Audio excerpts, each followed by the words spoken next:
1961, Stanley Milgram, a psychologist at Yale University, wanted to understand how far people would go when obeying authority, even if it meant hurting another person. To do this, he set up a now famous experiment that surprised both scientists and the general public.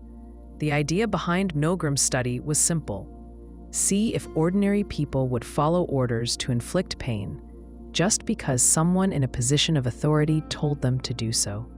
Milgram invited volunteers to take part in what he called a learning experiment.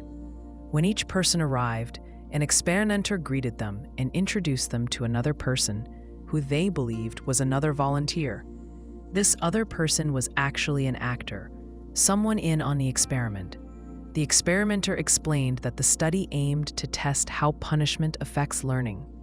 The volunteer would play the role of teacher, while the actor would play the learner. The teacher's job was to ask the learner questions and administer electric shocks every time the learner gave a wrong answer. Milgram's setup looked scientific. The teacher and learner sat in different rooms.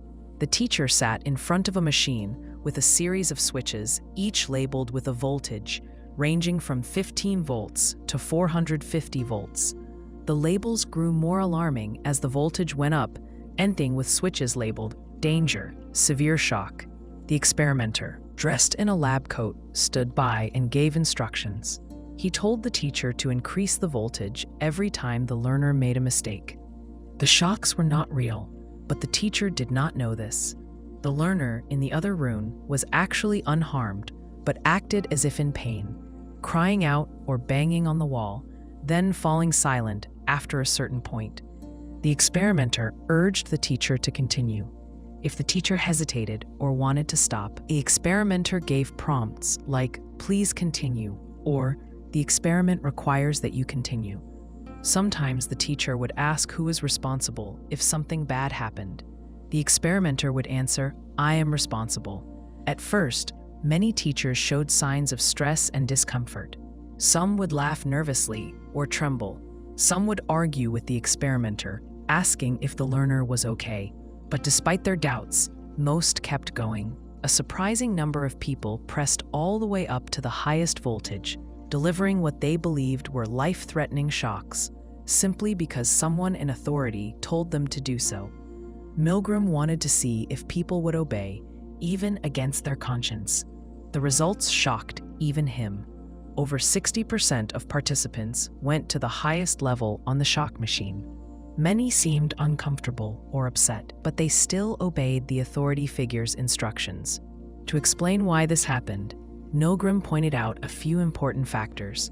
First, the authority figure's presence and calm voice played a big role. The experimenter was seen as a legitimate expert, wearing a lab coat and working in a university setting. This made people trust him and feel pressure to follow orders. Second, the setup was designed so that the responsibility for harm seemed to rest on the experimenter, not the teacher. When the experimenter said, "I am responsible," it let the teacher feel less personal guilt. It helped that the process was gradual. The teacher started with a mild shock, only 15 volts. Each step increased by small amounts. By the time the shocks reached high levels, it was hard for the teacher to suddenly refuse. This foot in the door approach made it easier to keep going, even when it became clear the learner was in distress. Imagine an ordinary person, like someone who works in an office or a grocery store. They have never hurt anyone before, and they think of themselves as kind. Now picture them in the experiment, sitting in front of the shock machine. The experimenter, who seems calm and reasonable, tells them to keep going. The person hesitates. They hear cries from the other room. But the experimenter repeats, "Please continue." The person wants to stop, but they feel trapped. They worry about making a scene or being judged. In the end, most people press the next button. Some people did refuse to go all the way. A few stopped early and would not continue, no matter what the experimenter said. These people often explained their actions by saying it felt wrong, or that they could not handle hurting someone else. But they were in the minority. Milgram tried the experiment with different changes to see what might make people less likely to obey. In some versions, the learner was in the same room and the teacher could see them. Fewer people delivered the highest shocks in these cases. In other versions, the teacher had to physically press the learner's hand onto a shock plate. Even fewer obeyed. The further away the authority figure, the less people obeyed. When the experimenter gave orders by phone instead of being in the room, many teachers refused to go on. People sometimes believe that only cruel or unusual individuals would follow such orders, but Milgram's experiment showed that obedience to authority is a common human trait. The people who took part in his study came from many backgrounds, young and old, men and women, people with different jobs and levels of education. The tendency to obey did not depend on personality or background as much as it did on the situation and the presence of an authority figure. These findings suggest that ordinary people can do harmful things if they believe an expert is in charge and takes responsibility. This has deep implications for how we think about acts of cruelty or violence, especially those committed by groups under orders, such as soldiers or workers in an institution. The Milgram obedience experiment made people rethink what they believed about authority and personal responsibility. It showed that the structure of a situation can matter more than a person's values or sense of right and wrong. This experiment is still discussed and debated today because it forces us to ask how we might act if placed in the same position. The unsettling truth is that many of us might obey even when we know we should not. In 1971, psychologist Philip Zimbardo set up the Stanford prison experiment to explore how people react to the roles of guard and prisoner in a controlled environment. He wanted to see if the social environment inside a prison could affect behavior as much as, or even more than, personality. Zimbardo believed that placing ordinary college students in the roles of guard and prisoner could reveal how power and powerlessness shape actions. Even in people who would not normally behave in cruel ways, Zimbardo and his team placed an advertisement looking for college students willing to take part in a 2-week prison simulation. Volunteers were screened for physical and mental health, and those selected had no history of violence or trouble with the law. The researchers then divided the group at random into 2 roles. Half became guards, half became prisoners. They converted the basement of a Stanford University building into a mock jail, complete with barred cells, small windows, and a yard. The experiment began with a surprise. Zimbardo arranged for real police officers to arrest the students chosen as prisoners at their homes, handcuff them, and take them to the local police station. There, the officers fingerprinted them and read them their rights before bringing them to the mock prison. The process was meant to feel as real as possible, increasing the shock of their new situation. The guards received uniforms, whistles, batons, and mirrored sunglasses to make them look more official and to create distance from the prisoners. From the first day, tensions started to build. The guards were told not to use physical violence, but they had freedom to enforce the rules as they saw fit. They developed routines and punishments, such as push-ups, line-ups, or taking away privileges to keep order. The prisoners wore plain smocks, stocking caps, and a chain around one ankle, making them feel anonymous and powerless. The atmosphere inside the mock prison changed quickly. Some guards began to use their power in harsh ways, creating strict rules, waking prisoners at all hours and assigning punishments for even small mistakes. The prisoners, cut off from the outside world, started to feel helpless. Some broke down in tears. Others became passive or defiant. The guards escalated their control, using psychological tactics like humiliation, solitary confinement, and threats. They singled out prisoners who tried to rebel, forcing them to do hard labor or keeping them from food and rest. On the second day, the prisoners staged a rebellion, refusing to leave their cells or follow orders. The guards put down the rebellion, by spraying fire extinguishers through the bars and stripping the prisoners. After this, the guards divided the prisoners into good and bad groups, rewarding those who followed rules and punishing those who did not. This divide-and-conquer approach increased tension and suspicion among the prisoners. Some guards stood out as more aggressive, inventing new ways to exert control. For example, one guard forced prisoners to clean toilets with their bare hands. Another made them repeat their identification numbers for hours. Some guards made fun of the prisoners or insulted them for mistakes. The line between the roles of guard and prisoner grew sharper. The guards rarely questioned their actions, often believing they were simply keeping order or following the rules of the experiment. Zimbardo himself acted as the prison superintendent, giving orders and deciding how to handle problems. He became wrapped up in the role and did not step in when things got out of hand. The experiment's staff and observers, most of them psychologists, also failed to notice the harm being done or to stop it. The prisoners reacted in different ways. Some broke down emotionally, crying, shouting, or refusing to eat. One prisoner became so distressed that he was released early, showing signs of extreme stress. Another went on a hunger strike to protest the guards' treatment. Some tried to support each other, but many gave up hope. They started to accept the rules and follow orders, even when those rules seemed pointless or cruel. The guards also changed. Some seemed surprised by their own actions. They became more strict as the days went on, believing it was their job to keep control. Others went along with the group, doing things they later said they never would have done on their own. The experiment showed how quickly people can adapt to a role, especially when there is no one to challenge authority. Zimbardo had planned for the experiment to run for 2 weeks. But after only 6 days, he called it off. A graduate student who visited the prison was shocked by the scene and told Zimbardo that the experiment had gone too far.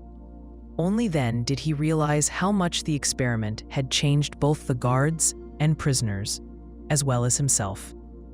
He ended the study, let everyone out, and brought in counselors to help the students process what had happened.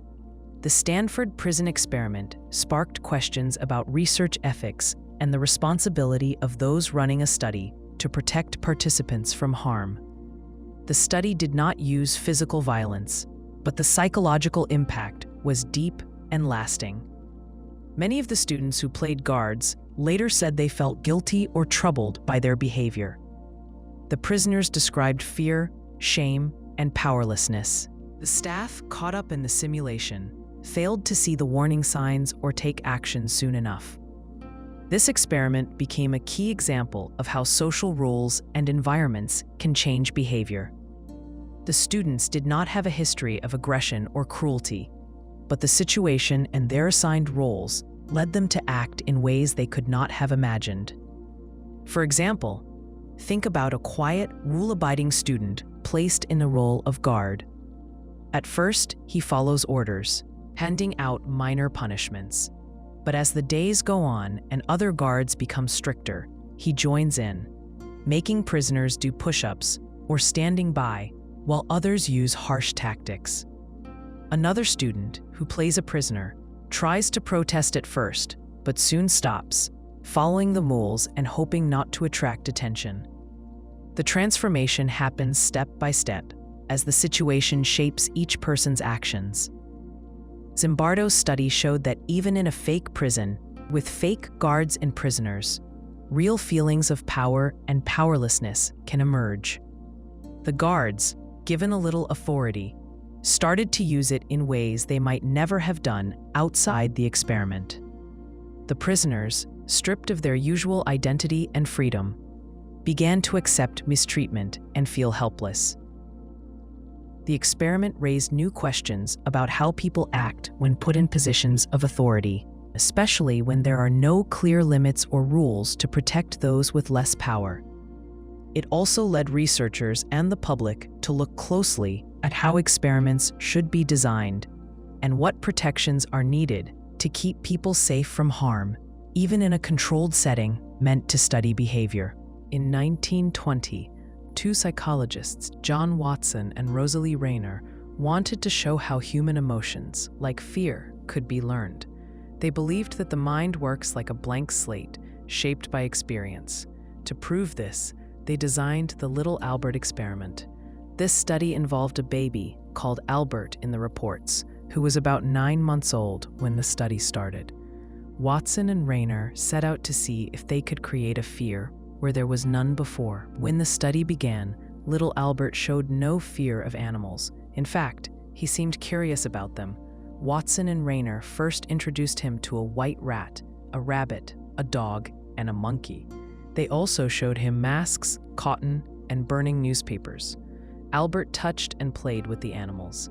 He was especially interested in the white rat, reaching for it and even giggling. There was no sign of fear. Next, Watson and Reimer wanted to see if they could make Albert afraid of the rat. They used a method called classical conditioning, which pairs something neutral with something scary. In this case, the neutral thing was the rat. The scary thing was a loud, sudden sound. Whenever Albert reached for the rat, Watson would hit a steel bar with a hammer, making a sharp noise. The sound startled Albert, who would flinch, cry, or try to crawl away. They repeated this several times, rat, then noise, so that Albert began to link the two. Soon, Albert started to react to the rat, even without the noise. When he saw the rat, he would cry, turn away, or crawl to the other side of the room. What had once been a harmless animal now made him scared. The conditioning had worked. The baby had learned to fear the rat. Watson and Reimer did not stop there. They wanted to know if this fear would spread to other things that looked similar. They showed Albert a rabbit, a dog, a fur coat, and even a Santa Claus mask with a white beard. Albert showed fear or distress with these things too, especially with the furry objects. The fear had generalized. Albert did not only fear the rat, he now feared other animals and objects with fur. He would cry, crawl away, or look anxious. The researchers noted that the sight of these objects was enough to upset him. Watson and Reimer's experiment showed how easy it was to install a fear in a young child. It also showed that this fear could spread to things that the child had never found scary before. They used this as evidence for their theory that emotions like fear are not just inborn, but can be learned through experience.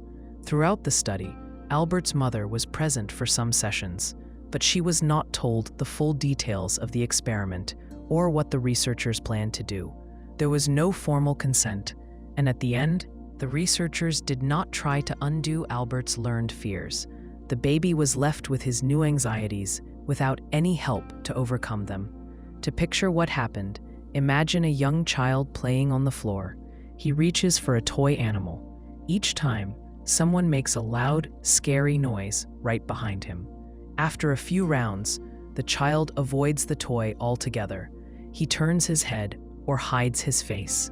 When someone offers him a different stuffed animal or even a fluffy blanket, he reacts the same way. The lesson he has learned is simple. Furry things bring fear. The Little Albert experiment used the idea of classical conditioning, first discovered by Ivan Pavlov in dogs. In Pavlov's work, a dog learned to expect food when it heard a bell, so it would start to salivate at the sound. In the case of little Albert, the bell was the rat, and the food was the loud noise.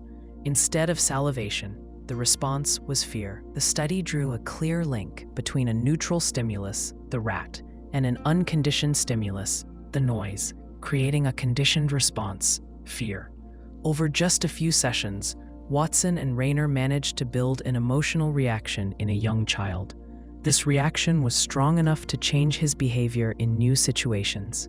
Albert's fear was not temporary. The researchers followed up weeks later and found that he still showed distress when he saw the rat and other furry things. There was no attempt to undo what had been done, no desensitization or effort to help him learn that these objects were safe. The researchers did not try to reverse the conditioning, so Albert was left afraid. The experiment raised ethical issues that would not be accepted today. Albert was too young to say yes or no. His mother, who worked at the hospital where the study took place, did not give formal permission. There was no plan to protect the child from lasting harm or to help him if he became upset. Today's research guidelines require clear consent, steps to reduce harm, and the chance to stop at any time. Watson and Reimer's experiment had none of these. Some details about Albert's later life remain unknown. Watson and Reimer did not continue to track him after the experiment. For many years, people debated who little Albert really was and whether the effects of the study lasted into adulthood. If a similar study happened now, a child's parents would need to know every detail, give clear permission, and researchers would have to prove that the child would not be harmed. If a child developed a fear, the team would need to use therapy to help him recover. The little Albert experiment did none of this. Watson and Reimer's work left a mark on psychology. It showed how simple, repeated experiences can shape feelings and behavior, even in a very young child. It also showed how easily fear can be taught. For example, if a child gets bitten by a dog, he might become scared of all dogs or even other furry animals. Without help, that fear might last a long time. The same pattern can show up with other fears, such as fear of doctors, loud noises, or certain foods. In the years after the experiment, psychologists worked on new ways to help people overcome fears, like exposure therapy. This process involves facing the feared object or situation in a safe way, slowly learning that it is not dangerous. But for little Albert, there was no such support.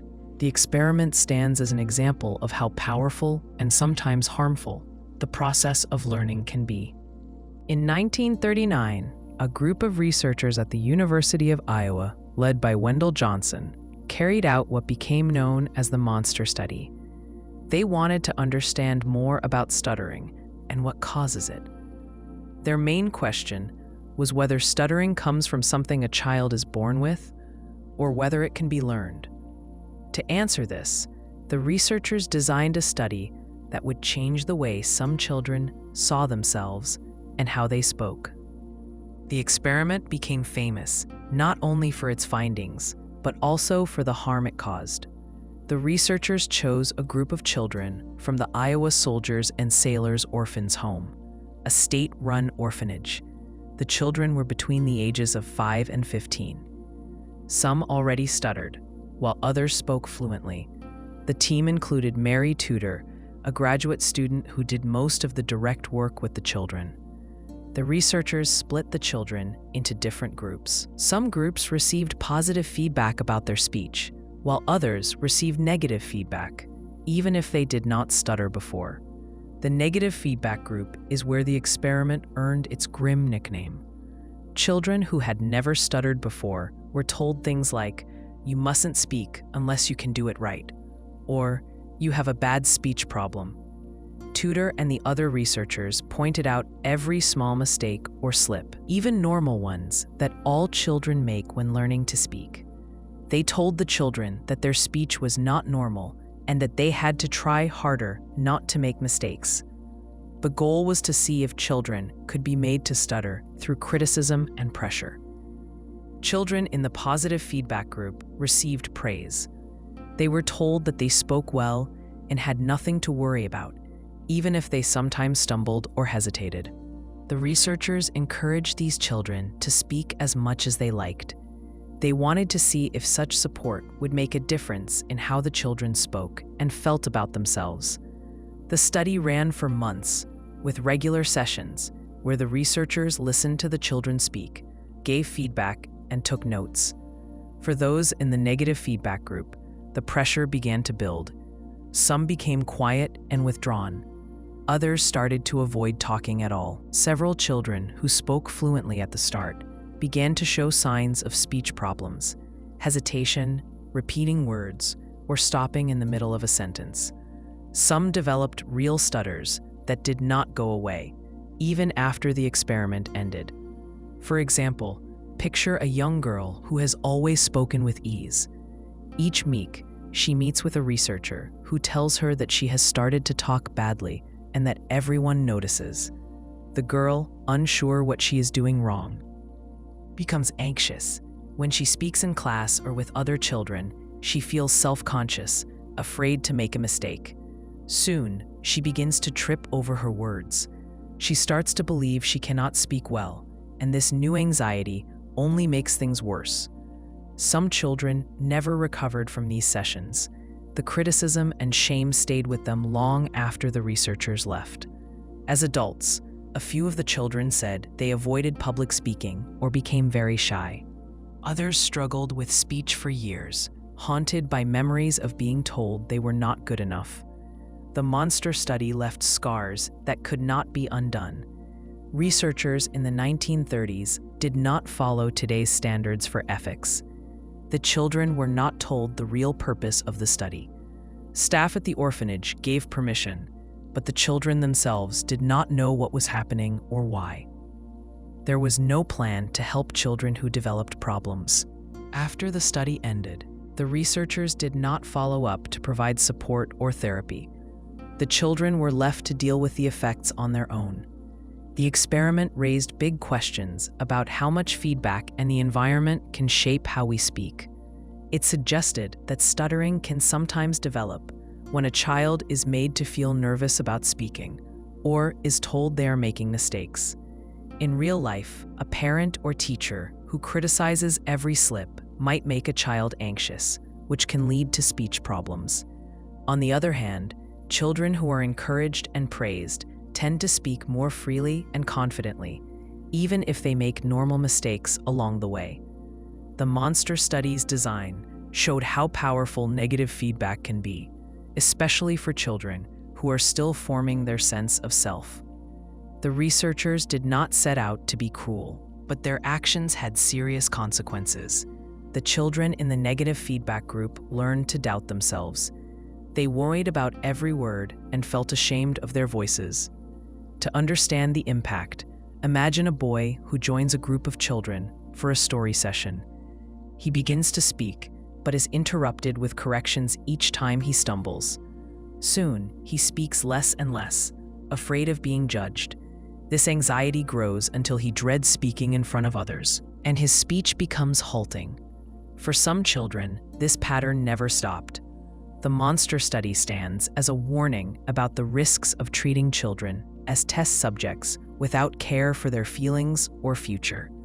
The lack of consent, the psychological harm, and the absence of follow-up support all go against modern research standards. Today, studies involving children must have clear goals, full consent from parents or guardians, and steps to protect the well-being of everyone involved. If a child shows signs of distress, the study must stop and support must be given. Years later, as the details of the monster study became public, the University of Iowa and researchers apologized for the harm done. The study's name comes from the shame and regret many felt about its design and results. The monster study also made people rethink how stuttering is treated. It showed that the way adults respond to a child's speech matters. Gentle support and patience are far better than harsh criticism or pressure. When working with children, teachers, therapists, and parents now use positive feedback and encouragement.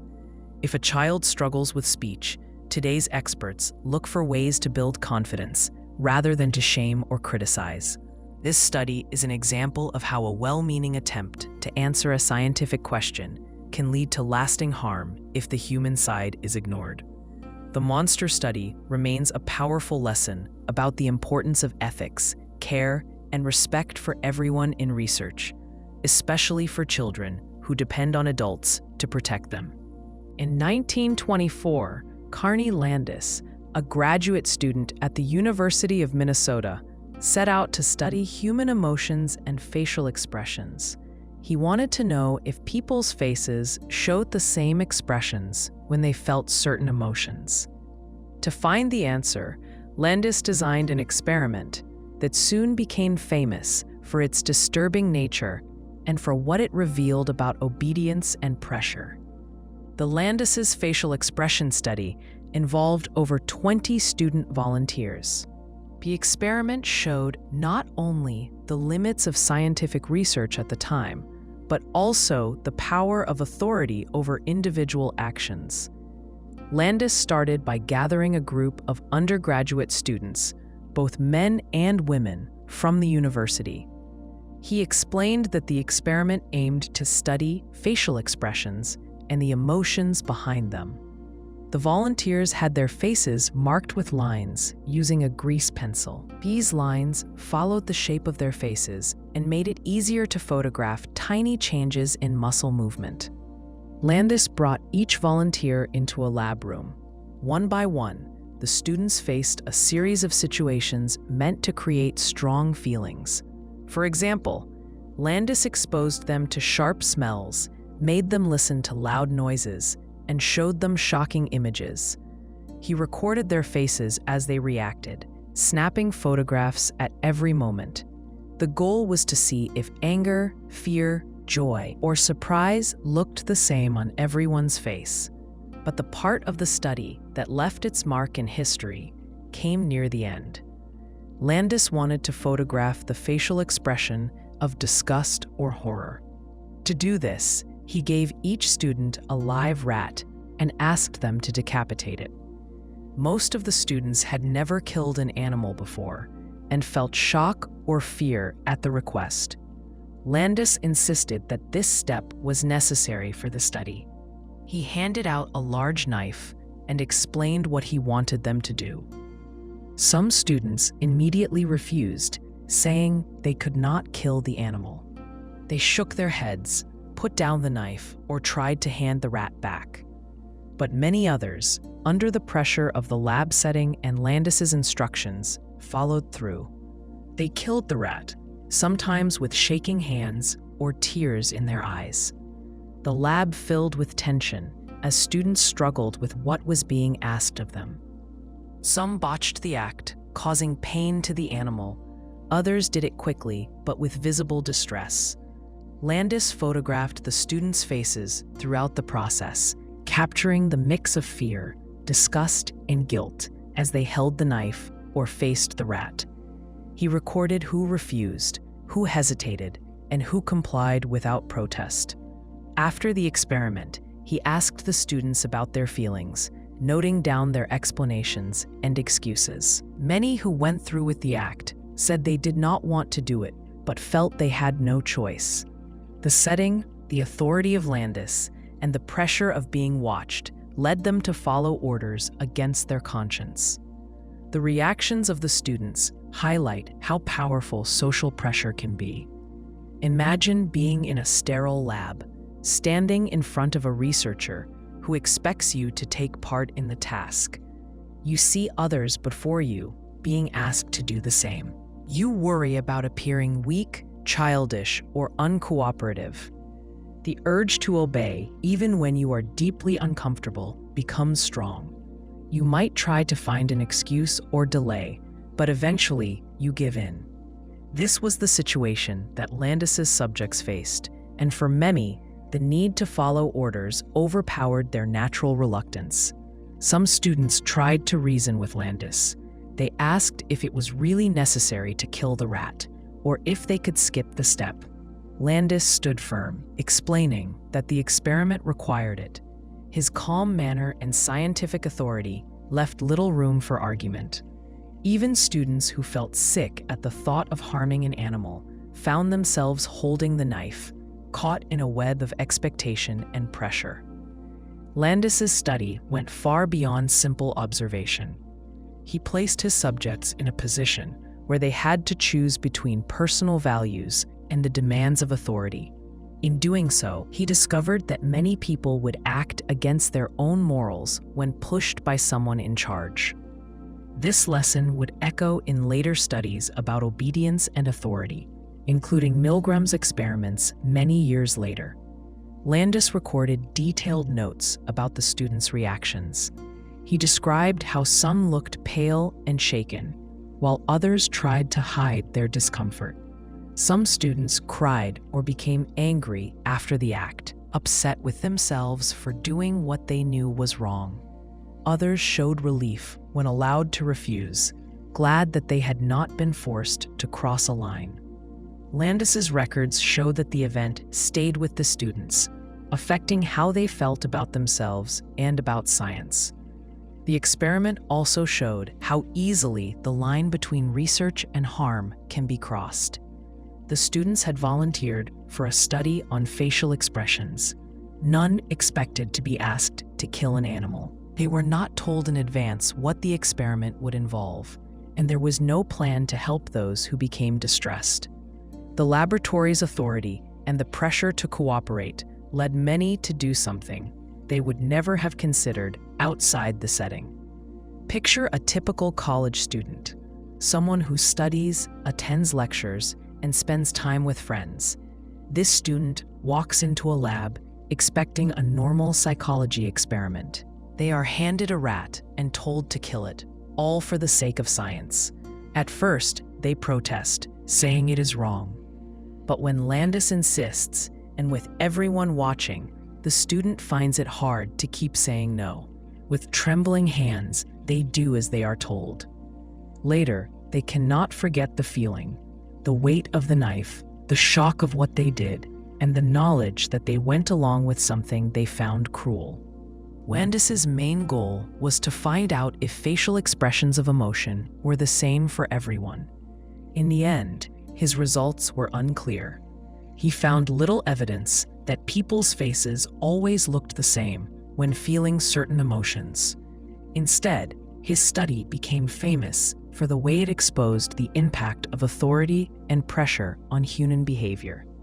The emotional harm to the students and the unnecessary suffering of animals led to criticism of Landis's work. The Landis facial expression study stands as a reminder of the risks of pushing research beyond ethical boundaries. It shows how quickly ordinary people can be led to do things they would never consider, simply because someone in authority tells them to. For the students who took part, the experiment was not just a lesson in psychology, but a test of conscience, obedience, and the limits of scientific inquiry. The Tuskegee syphilis study began in 1932 in Macon County, Alabama.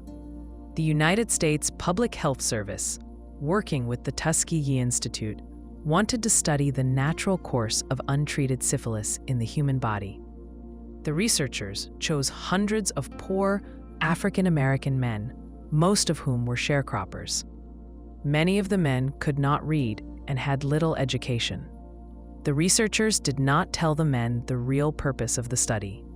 Instead, they said the men were being treated for bad blood, a local term for many types of illness.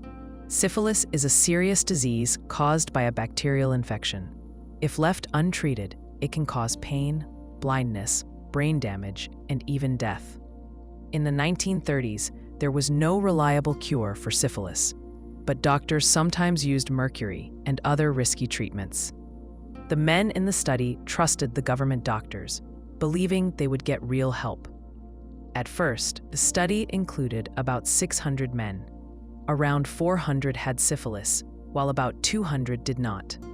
The researchers wanted to compare what happened to men with and without the disease. The study was meant to last only 6 months, but the doctors kept it going for 40 years. The men received free medical exams, hot meals on examination days, and burial insurance if they died during the study. But these benefits came with a cost. The men did not get the medicine they needed. Even after penicillin became the standard treatment for syphilis in the 1940s, the researchers chose not to treat the men with it. They wanted to see what happened when the disease was left alone. Doctors and nurses lied to the men. They told them they were getting treatment, but the treatment was only placebos, pills and tonics that did nothing. Sometimes the men were given painful procedures, such as spinal taps, not to help them, but to study the disease effects on the nervous system. The researchers kept up the deception for decades. They sent letters calling these procedures special free treatments, making it sound as though the men were being helped. Many of the men's wives and children also suffered. Some wives caught syphilis from their husbands, and children were born with the disease. The men were left to struggle with pain and symptoms, thinking they were getting help when they were not. Many developed blindness, mental illness, heart disease, and other serious problems. Some died. The researchers tracked the men's health over the years. They wrote articles and gave talks, describing what happened as the disease moved from stage to stage. They did not hide the fact that the men were untreated, but they did not explain this to the men themselves. The community trusted the doctors, who were seen as educated and powerful. The men signed up for the study, not knowing what they were really agreeing to. Imagine an older man living in rural Alabama in the 1940s. He has little money, no car, and only basic schooling. A nurse from the study visits his home, promising free exams and medicine. He agrees, hoping for help, but instead, he gets no real treatment. The disease slowly gets worse. He loses his sight. He cannot work. He trusts the nurse and the doctors, not realizing that the study's main goal is to watch his illness, not cure it. The doctors involved in the study wrote letters to other physicians, asking them not to treat the men if they came in for help elsewhere. They wanted to keep the study going as long as possible. In the 1950s and 1960s, some health officials and medical researchers began to question the ethics of the study. They wondered whether it was right to keep the men untreated, especially now that penicillin was known to work. Some doctors tried to raise concerns, but the study continued. The research was kept quiet, hidden from the public and from most government officials. In 1972, a journalist named Jean Heller broke the story in a national newspaper. The public reaction was immediate. People across the country were shocked and angry. There were hearings in Congress and public calls for justice. The government stopped the study and began to find and treat the men who had survived. By the end of the study, at least 28 men had died directly from syphilis, and more than 100 had died from related health problems. Dozens of wives were infected, and many children were born with congenital syphilis. The study had caused deep harm, not just to the men involved, but to families and the wider community. The survivors received medical care, and later a small financial settlement. Some family members also got support. The government promised never to let something like this happen again. The Tuskegee syphilis study showed what can go wrong when researchers do not treat people with honesty, respect, and care. The men in the study did not give informed consent. They did not know they were being used as research subjects. They did not know about the risks or the fact that they could have been cured. The doctors used medical jargon and vague language to hide the truth. They took advantage of the men's poverty and lack of education. The power difference between the researchers and the men made it easy for the study to continue for so long. This study changed the way medical research is done in the United States. New rules now require researchers to explain studies clearly, get informed consent, and protect the rights and safety of all participants. The government set up review boards to make sure studies are fair and safe. Doctors must follow strict guidelines, especially when working with people who may not understand all the risks. The Tuskegee syphilis study remains a powerful example of how medical research can fail when people are treated as objects, not as human beings. The men and families affected paid a heavy price for science. Their story is a reminder that honesty, respect, and informed consent are not just rules, they are basic rights in any research or treatment. From 1939 to 1945, during the years of World War II, Nazi doctors and researchers carried out medical experiments on prisoners in concentration camps across Europe. These experiments took place in camps such as Auschwitz, Dachau, and Buchenwald. The people forced to take part were mostly Jews, but also included Roma, disabled people, Poles, Russians, and many others. The doctors did not ask for permission, give explanations, or offer any comfort. The prisoners had no choice. The goal was often to test new medical theories or products, or simply to see what the human body could endure. Some of the most well-known Nazi medical experiments focused on how much pain and suffering a person could withstand. In freezing experiments at Dachau, doctors placed prisoners in ice-cold water or left them outside in sub-zero temperatures to see how long it would take them to die. They wanted to know how to save German pilots who might crash into cold seas. The prisoners suffered severe pain, lost consciousness, and often died, all while doctors took notes on their reactions. Other doctors ran high-altitude experiments, locking prisoners in low-pressure chambers to see how the human body reacted to lack of oxygen. They tried to simulate what happened to pilots flying at high altitudes without enough air. Some prisoners died quickly, while others suffered seizures, brain damage, and terrible fear before dying. There were also malaria experiments. Doctors infected prisoners with malaria to test drugs and see how the disease progressed.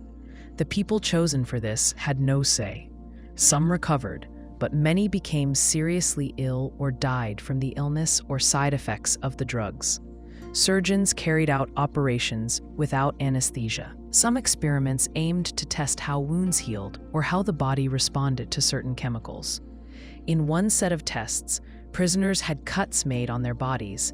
Then doctors rubbed dirt or bacteria into the wounds to study infection and new treatments. The pain and risk were extreme. The medical team did not care about the suffering. They saw the prisoners as tools, not as people. Sterilization experiments were common. Nazi policy focused on controlling who could have children. In some camps, doctors used radiation, surgery, or drugs to try to sterilize men and women against their will. Many prisoners were left unable to have children, and others died from these procedures. Some of the most notorious experiments were led by Dr. Josef Mengele at Auschwitz. Mengele was especially interested in twins. He wanted to learn about genetics, so he measured, tested, and compared twins of all ages. Sometimes he killed one twin so he could compare the bodies. Mengele also injected chemicals into children's eyes to see if he could change their color. Many children died, and those who survived were left with injuries and trauma. Other doctors at Auschwitz and other camps injected prisoners with diseases, poisons, or toxic substances just to see what would happen. In some cases, the only goal was to see how much pain a person could bear before dying. Prisoners were sometimes chosen for experiments because they were weak, sick, or unable to fight back. Sometimes, children were chosen because they could not refuse. Most prisoners did not survive these experiments. Those who did were often left with lifelong physical and emotional scars. The doctors gave no painkillers and did not treat the injuries they caused. They used medical jargon in their notes, but what happened was clear and brutal. The camps had makeshift laboratories and operating rooms where screams could be heard. Many of the patients were never seen again. Imagine being in a place where you are already starved, sick, and afraid, and then a doctor comes to take you away for tests. You have no idea what will happen. You might be injected with an unknown substance, forced into a freezing bath, or made to lie still while someone cuts your skin. You see others taken away, never to return. The fear is constant. There is no comfort or hope. The doctors running these experiments were often well-trained. Some had studied at top universities and held high ranks in the German medical system. But during the war, they followed orders from Nazi leaders who saw some people as less than human. The doctors did not see their prisoners as individuals, but as data for science. Their notes and reports used cold, technical language. They cared only about results. In the years after the war, the world learned about these crimes through the Nuremberg trials. Survivors described what they had suffered: Photographs, records, and testimony exposed the true scale of the abuse. Many doctors tried to justify their actions by saying they followed orders or that the war required extreme measures. The court rejected these excuses. Several doctors were found guilty of crimes against humanity and sentenced to death or long prison terms. The Nuremberg trials led to the creation of the Nuremberg Code, a set of principles for ethical research.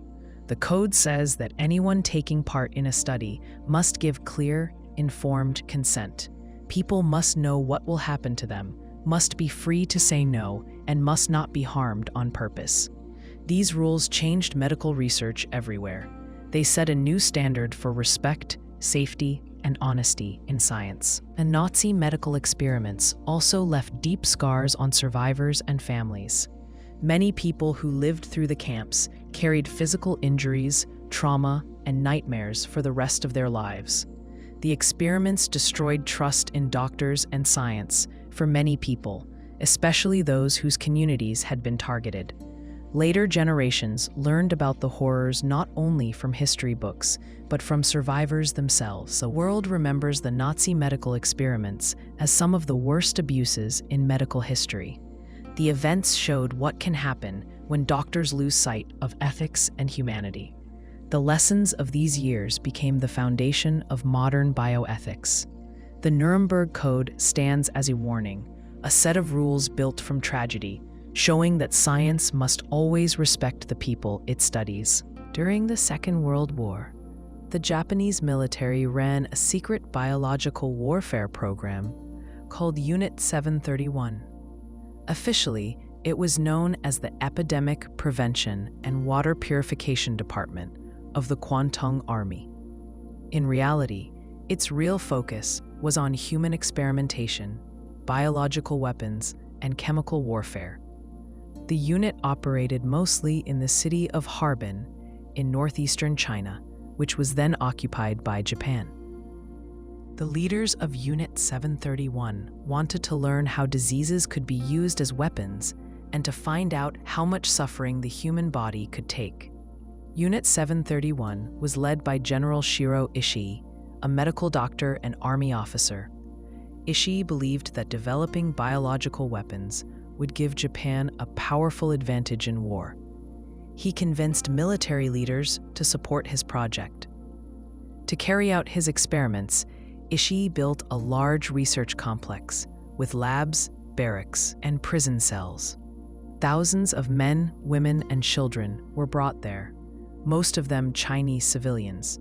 Others included prisoners of war from Russia, Korea, and sometimes even Allied soldiers. These people were called logs by the researchers, as if they were not human at all. The doctors and staff at Unit 731 never told their prisoners what was happening. People were taken from their homes or the battlefield, locked in cells, and used as subjects in experiments. Many were healthy when captured, but became sick and died in the labs. The prisoners had no say and could not refuse what was done to them. A main focus of Unit 731 was on infectious diseases. Doctors infected people with deadly germs such as plague, cholera, typhus, and anthrax. Sometimes, the staff sprayed bacteria in prison cells or mixed it into food and water. Other times, they injected germs directly into the veins. The goal was to watch how quickly the disease spread and to see which germs worked best as weapons. The doctors recorded symptoms, measured how long people survived, and sometimes tested treatments. But the main aim was to make the infections as deadly as possible. The researchers also wanted to learn how diseases could be spread to large numbers of people. Unit 731 tested methods for contaminating wells, rivers, and even the air. They developed bombs filled with fleas carrying plague bacteria, then dropped them over villages or released them in cities. As a result, outbreaks of plague, cholera, and other diseases killed thousands of civilians in China. The scientists took samples from the dead and dying. then repeated their experiments on new prisoners. Vivisection was another major part of Unit 731's work. Vivisection means cutting open living people to study their organs while they are still alive and conscious. The doctors performed surgery without anesthesia. They removed organs to see how disease affected the body. They cut out livers, lungs, and kidneys. They opened up people's chests to watch how their hearts and lungs worked. They sometimes amputated limbs or stitched veins and arteries together in different ways just to see what would happen. Some experiments tested the limits of human endurance. Prisoners were exposed to extreme cold to study frostbite. Their arms or legs were dipped in ice water, then beaten with sticks or left outside in freezing weather. The doctors measured how long it took for tissue to die, then tried different ways to treat the injuries. In other tests, people were deprived of food or water for days. Some were placed in pressure chambers or exposed to poison gas. The researchers wanted to know how the body breaks down under stress and what kinds of weapons could do the most harm. Pregnant women were also used in experiments. Some were infected with diseases to see if the germs would pass to the unborn child. Babies were sometimes delivered and then killed for further study. These actions caused immense pain and suffering, both to the mothers and their children. The staff at Unit 731 took detailed notes, photographs, and samples from every experiment.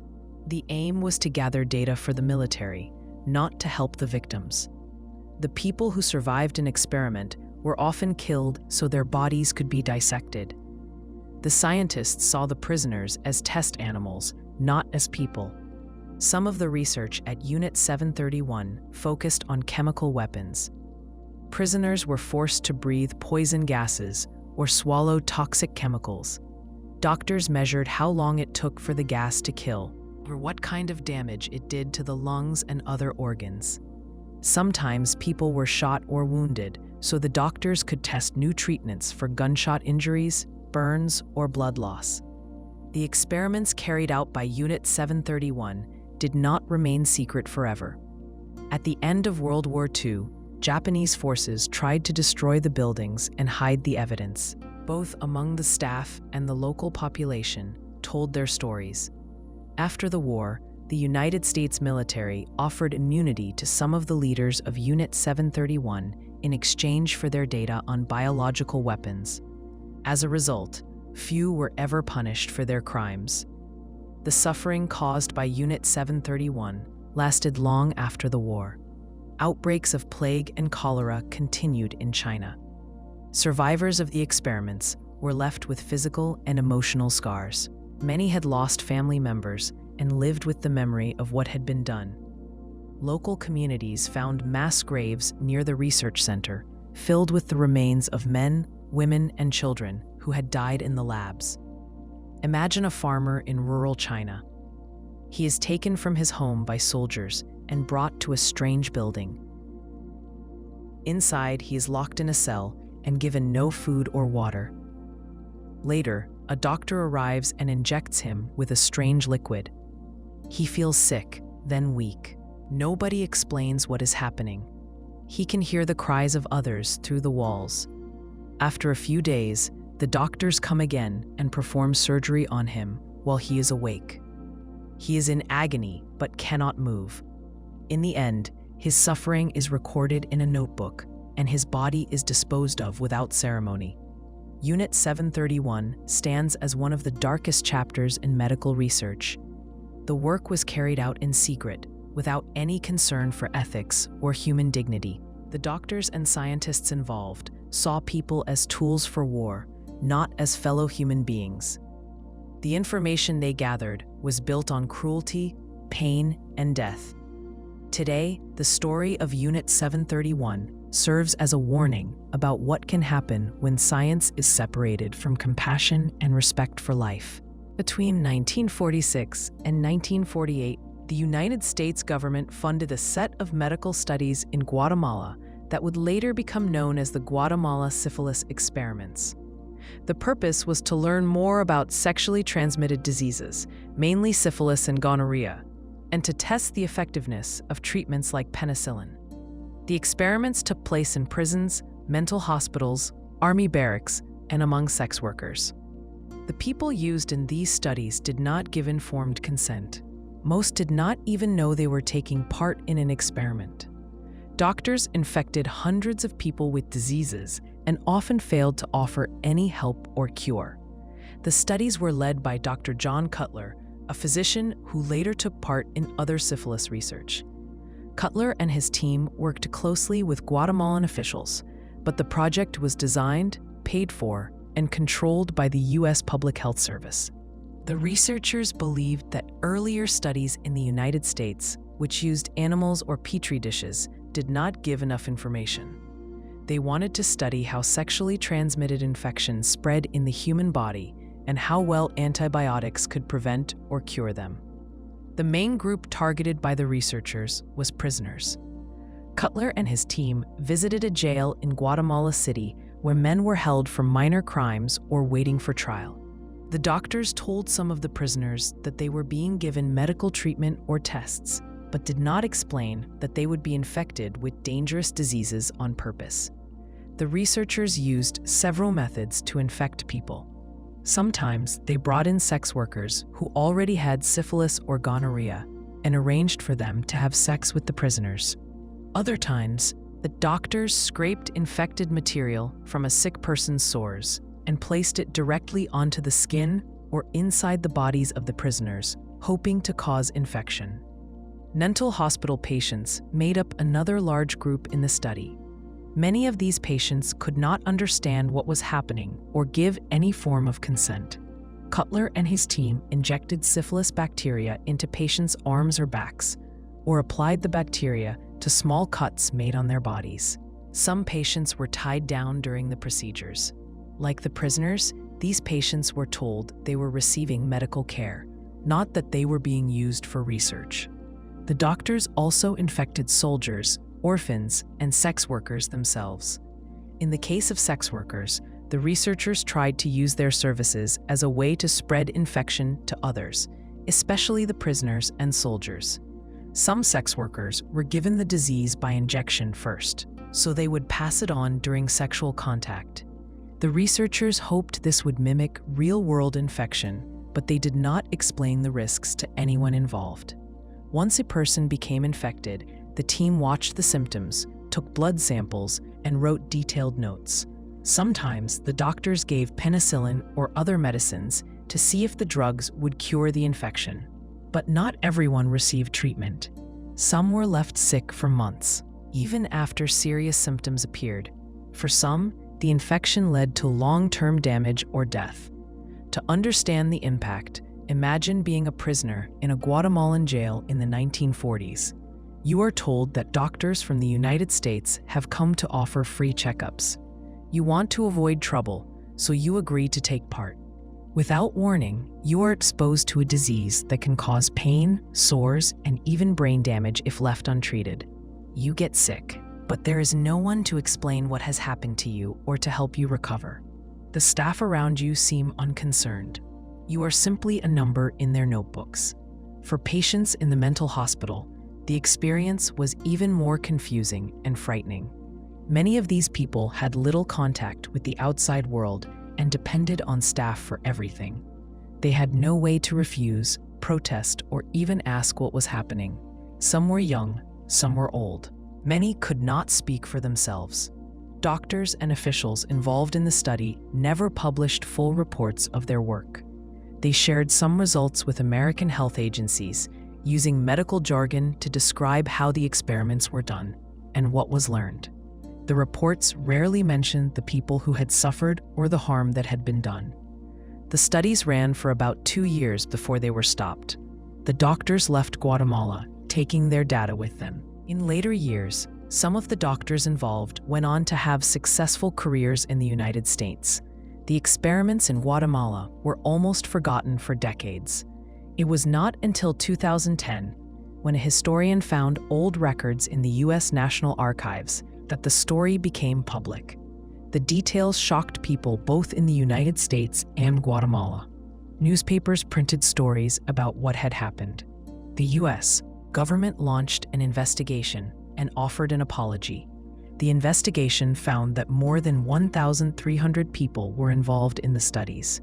At least 700 were directly infected with syphilis, gonorrhea, or chancroid. Some died as a result. Many others developed lifelong health problems. The researchers had not followed any of the basic rules that now govern medical studies. There was no informed consent, no clear explanation of risks, and little effort to help the people who became sick. The Guatemala syphilis experiments showed how power and inequality can lead to abuse in the name of science. The researchers thought of the people they used as subjects, not as patients or fellow human beings. They took advantage of poverty, lack of education, and the fact that most of the people involved had little power to say no.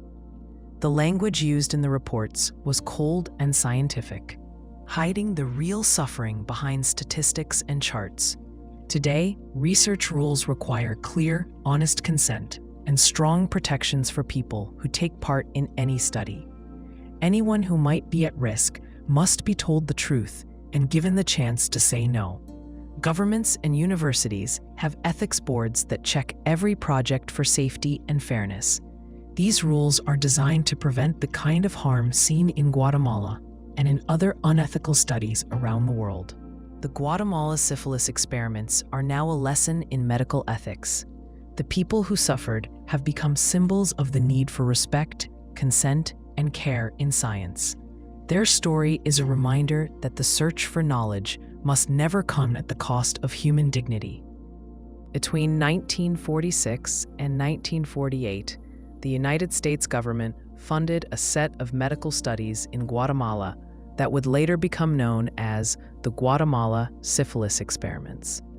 The purpose was to learn more about sexually transmitted diseases, mainly syphilis and gonorrhea, and to test the effectiveness of treatments like penicillin. The experiments took place in prisons, mental hospitals, army barracks, and among sex workers. The people used in these studies did not give informed consent. Most did not even know they were taking part in an experiment. Doctors infected hundreds of people with diseases and often failed to offer any help or cure. The studies were led by Dr. John Cutler, a physician who later took part in other syphilis research. Cutler and his team worked closely with Guatemalan officials, but the project was designed, paid for, and controlled by the U.S. Public Health Service. The researchers believed that earlier studies in the United States, which used animals or petri dishes, did not give enough information. They wanted to study how sexually transmitted infections spread in the human body and how well antibiotics could prevent or cure them. The main group targeted by the researchers was prisoners. Cutler and his team visited a jail in Guatemala City where men were held for minor crimes or waiting for trial. The doctors told some of the prisoners that they were being given medical treatment or tests, but did not explain that they would be infected with dangerous diseases on purpose. The researchers used several methods to infect people. Sometimes they brought in sex workers who already had syphilis or gonorrhea and arranged for them to have sex with the prisoners. Other times, the doctors scraped infected material from a sick person's sores and placed it directly onto the skin or inside the bodies of the prisoners, hoping to cause infection. Mental hospital patients made up another large group in the study. Many of these patients could not understand what was happening or give any form of consent. Cutler and his team injected syphilis bacteria into patients' arms or backs, or applied the bacteria to small cuts made on their bodies. Some patients were tied down during the procedures. Like the prisoners, these patients were told they were receiving medical care, not that they were being used for research. The doctors also infected soldiers, orphans, and sex workers themselves. In the case of sex workers, the researchers tried to use their services as a way to spread infection to others, especially the prisoners and soldiers. Some sex workers were given the disease by injection first. so they would pass it on during sexual contact. The researchers hoped this would mimic real-world infection, but they did not explain the risks to anyone involved. Once a person became infected, the team watched the symptoms, took blood samples, and wrote detailed notes. Sometimes the doctors gave penicillin or other medicines to see if the drugs would cure the infection, but not everyone received treatment. Some were left sick for months, even after serious symptoms appeared. For some, the infection led to long-term damage or death. To understand the impact, imagine being a prisoner in a Guatemalan jail in the 1940s. You are told that doctors from the United States have come to offer free checkups. You want to avoid trouble, so you agree to take part. Without warning, you are exposed to a disease that can cause pain, sores, and even brain damage if left untreated. You get sick, but there is no one to explain what has happened to you or to help you recover. The staff around you seem unconcerned. You are simply a number in their notebooks. For patients in the mental hospital, the experience was even more confusing and frightening. Many of these people had little contact with the outside world and depended on staff for everything. They had no way to refuse, protest, or even ask what was happening. Some were young, some were old. Many could not speak for themselves. Doctors and officials involved in the study never published full reports of their work. They shared some results with American health agencies, using medical jargon to describe how the experiments were done and what was learned. The reports rarely mentioned the people who had suffered or the harm that had been done. The studies ran for about 2 years before they were stopped. The doctors left Guatemala, taking their data with them. In later years, some of the doctors involved went on to have successful careers in the United States. The experiments in Guatemala were almost forgotten for decades. It was not until 2010, when a historian found old records in the U.S. National Archives, that the story became public. The details shocked people both in the United States and Guatemala. Newspapers printed stories about what had happened. The U.S. government launched an investigation and offered an apology.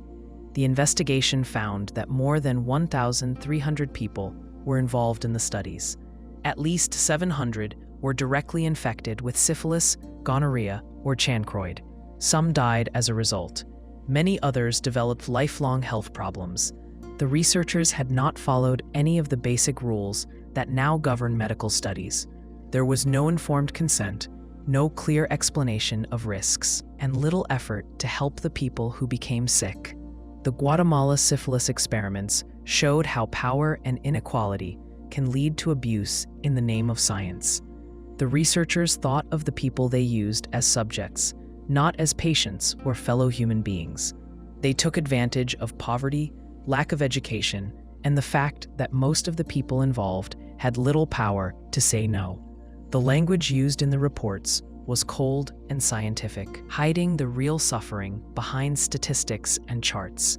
Today, research rules require clear, honest consent and strong protections for people who take part in any study. Anyone who might be at risk must be told the truth and given a chance to say no.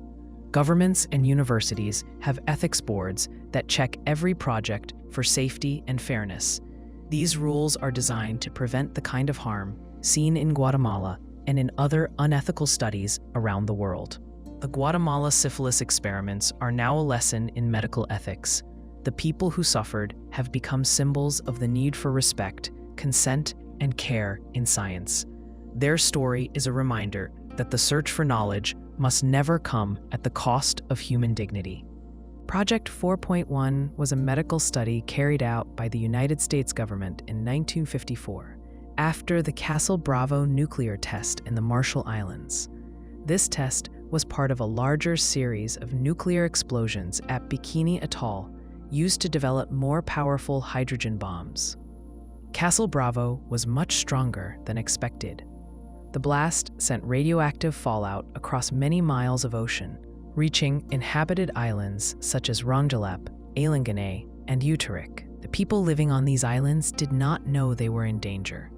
they continued with daily life as ash from the sky settled on their homes, water, and food. Soon after the explosion, people began to feel sick. Their skin itched and burned. Many developed nausea, vomiting, and diarrhea. Hair began to fall out in clumps. No one on the islands had ever seen symptoms like this before. Children played in the white ash, thinking it was snow. They did not know it was radioactive fallout. The U.S. military did not give a warning before the test or explain the risks after the blast. Project 4.1 began as a way to study what happens when humans are exposed to high levels of nuclear radiation. U.S. doctors and scientists traveled to the affected islands and evacuated many people to hospitals on Kwajalein and other nearby bases. The Marshallese were told they were being helped and treated for their symptoms. In reality, they were also being used as research subjects to study the effects of radiation on the human body. The scientists ran many tests. They collected blood, urine, and tissue samples. They measured white blood cell counts and tracked changes in skin, hair, and organ function. The team took photographs, made careful notes, and followed the patients over months and years. Sometimes the patients did not know why these tests were happening. The doctors explained little about the true purpose of the study. Many Marshallese thought they were simply receiving care after a disaster. For some patients, the experience was frightening and confusing. Imagine a mother whose children are suddenly sick, vomiting, and losing hair. She is taken from her home and brought to a strange building, surrounded by foreign doctors who speak little of her language. She is given pills, has blood drawn, and is examined every day. But she is not told what happened or what to expect. Her main concern is her family's survival, not the science behind the doctor's interest. The fallout also contaminated food and water. The people of Rongelap and Utrecht had depended on coconuts, fish, breadfruit, and other local foods. Now these foods were full of radioactive particles. The U.S. military brought some canned supplies, but over time, many Marshallese went back to traditional food sources. The effects of radiation did not disappear after the first weeks. Years later, more people showed symptoms: thyroid disorders, growth problems in children, skin lesions, and later, high rates of cancer and birth defects. The main goal of Project 4.1 was to collect as much medical data as possible. The researchers wanted to know how quickly the body breaks down after radiation exposure, which organs are most sensitive, and how the effects differ between children and adults. The data was used to shape U.S. policies for military and civilian nuclear safety. The government saw the Marshallese as a unique opportunity to study human radiation injury on a large scale. The Marshallese, however, were never given the full truth about what had happened to them or why so many tests were needed. In the early years, some doctors did not speak the local language, making it even harder to share information. Most people on the islands believed they had simply suffered a tragic accident. Over time, some grew suspicious about the constant blood draws and checkups, especially when they saw that U.S. officials were less interested in treating the long-term health effects than in gathering information. One clear example was the ongoing follow-up. Every year, U.S. teams returned to test the survivors, children and adults alike. They examined wounds, measured growth, and tracked new cases of thyroid disease and cancer. Sometimes, the Marshallese would be flown to Hawaii or the mainland United States for further study. The patients received treatment for some problems, but many felt like research subjects, not patients. They rarely had a say in what was done to their bodies. Some Marshallese children who were exposed in 1954 later developed thyroid nodules, tumors, and growth delays. Young girls developed problems with menstruation and fertility. Women gave birth to babies with severe defects, some without bones, limbs, or even faces. In some cases, entire families suffered from chronic health issues, such as weakness, fatigue, and digestive trouble. U.S. doctors documented all of these problems, but many families felt they were never fully helped or compensated. the secrecy around Project 4.1 lasted for years. Many of the documents were marked classified, meaning the public could not see them. It was only decades later, after activists and survivors pushed for answers, that more information came out.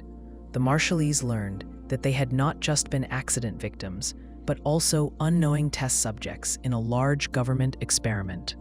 Imagine being a fisherman from Rongelap, trying to provide for your family. After the nuclear blast, your children are sick and losing hair. You are sent away to a hospital, then allowed to return to your island. Every year, more strangers come, draw your blood, and ask questions, but never explain fully. You notice more friends and neighbors growing sick. Over the years, you see children born with deformities. You wonder if the tests did more harm than good, and you do not know whom to trust. The information gained from Project 4.1 changed how scientists understand radiation and helped develop guidelines for nuclear safety. But for the Marshallese, the experience brought deep loss and mistrust. Many of those affected asked for justice and medical support.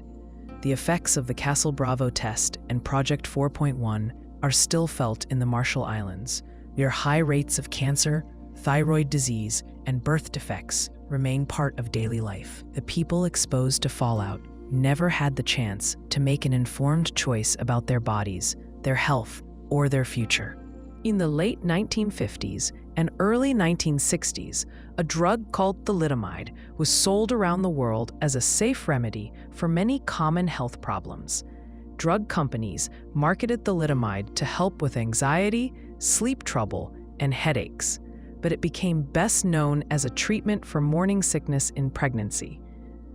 Doctors in Europe, Australia, and many other countries prescribed it freely, telling patients that it was safe for both mothers and babies. Most people trusted the new medicine because the advertisements described it as gentle, modern, and without serious side effects. Thalidomide was first created by a German company, Chemie Grunenthal. The company believed it was safer than barbiturates, the sleep aids commonly used at the time, which could cause overdoses and addiction. Thalidomide seemed to have none of these risks. Before releasing the drug, the company tested it on animals and saw no major problems. As a result, the company assumed it would also be safe in humans, including pregnant women. They did not run thorough studies on how the drug might affect unborn babies. The drug was soon sold under many names, including Contergan and Distaval, and it spread quickly from Germany to the United Kingdom, Australia, Canada, and elsewhere. Doctors wrote millions of prescriptions, especially for women in the early months of pregnancy who suffered from nausea and vomiting. Many women felt grateful for the relief. The tablets became part of daily routines, and doctors reassured them there was nothing to worry about. After a few years, however, doctors began to see a strange pattern. More babies were being born with serious birth defects. The most noticeable defect was phocomelia, where the arms and legs are extremely shortened or missing, and hands and feet may be attached close to the body. Some babies had missing ears, blind eyes, malformed hearts, or damaged organs. In some hospitals, the number of affected babies rose sharply. The problem seemed most common in places where thalidomide was widely used. Doctors and parents did not know what was causing these birth defects. Some thought it might be a new virus, a problem with the mother's health, or a result of pollution. Only after many cases did a few careful observers connect the dots. Dr. Wittekind Lenz, a German pediatrician, was one of the first to suspect thalidomide. He noticed that mothers of babies with phocomelia often reported taking the drug early in pregnancy.